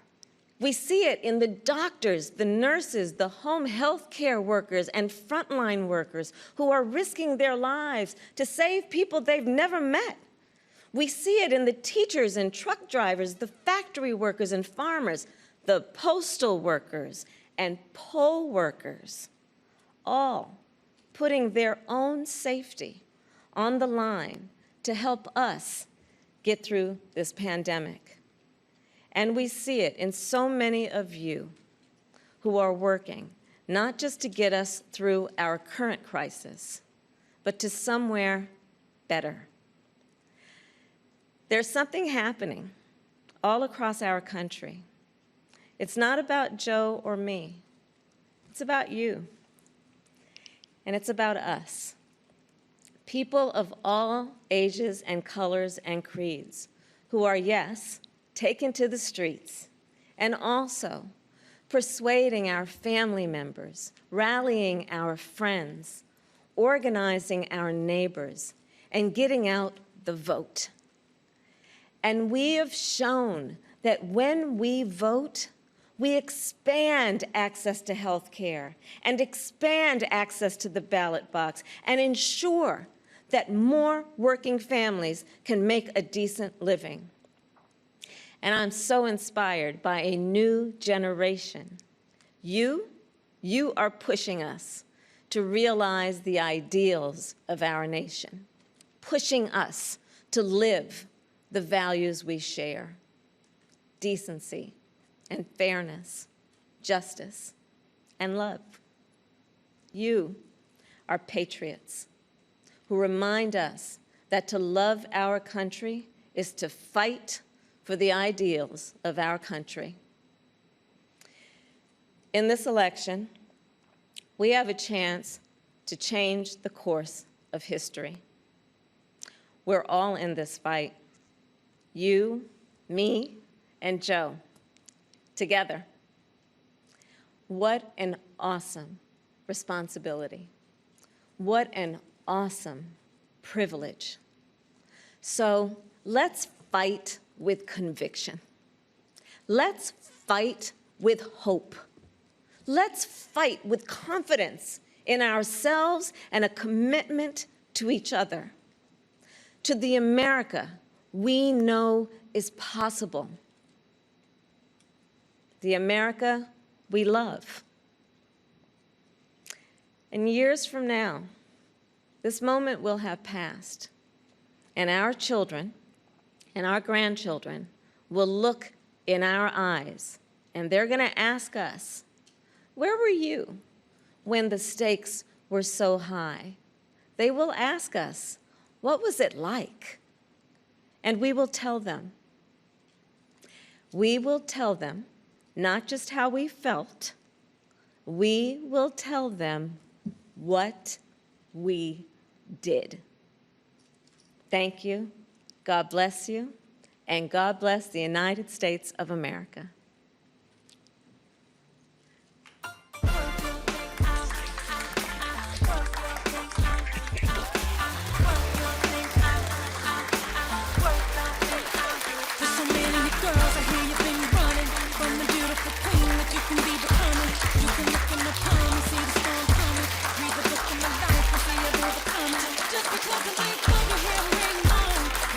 Criticize you for your skin tone.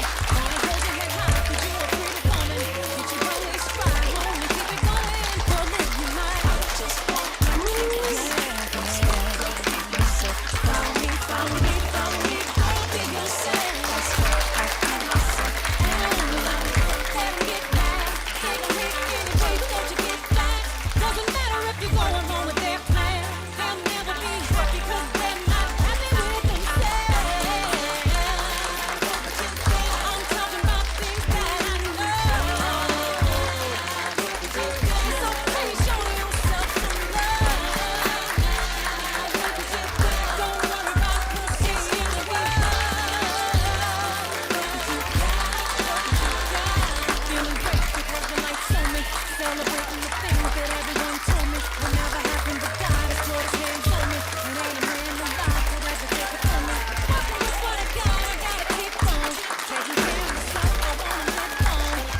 Thank you, Senator Harris. So powerful.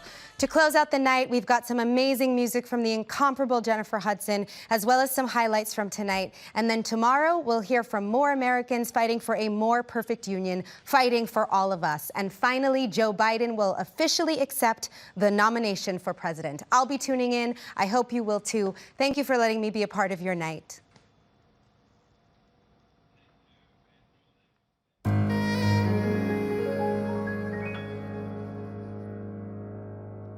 There's an old friend that I once heard say something that touched my heart, and it begins this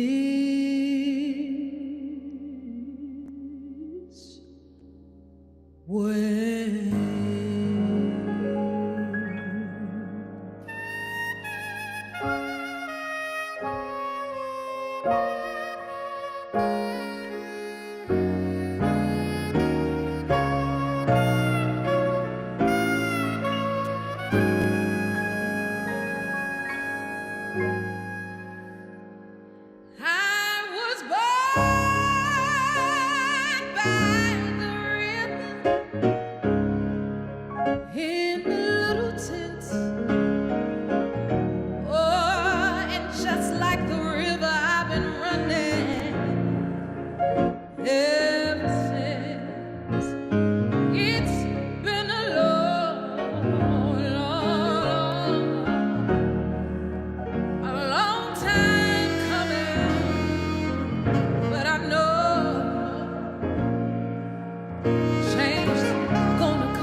And I say, brother, brother, help me, please.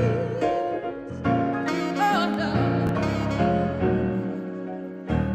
But when I go to my dear brother, oh, he winds up knocking me back down on my knees.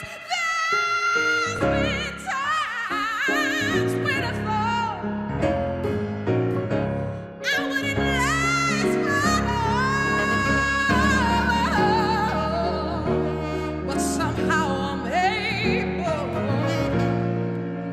to carry on. It's been a long, a long time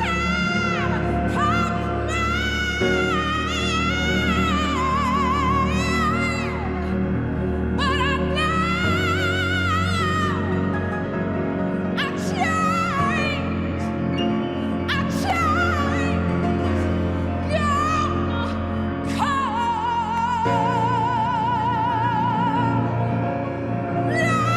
Yes, it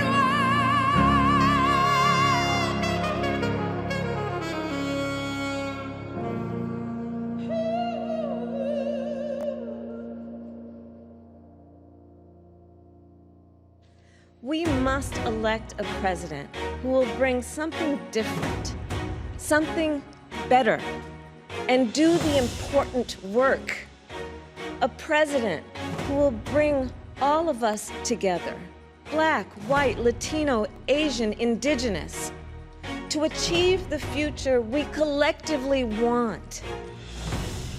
We must elect Joe Biden. He was there for me. He'll be there for you too. Remember back in 2016 when Trump asked, "What do you have to lose?" Well, now we know.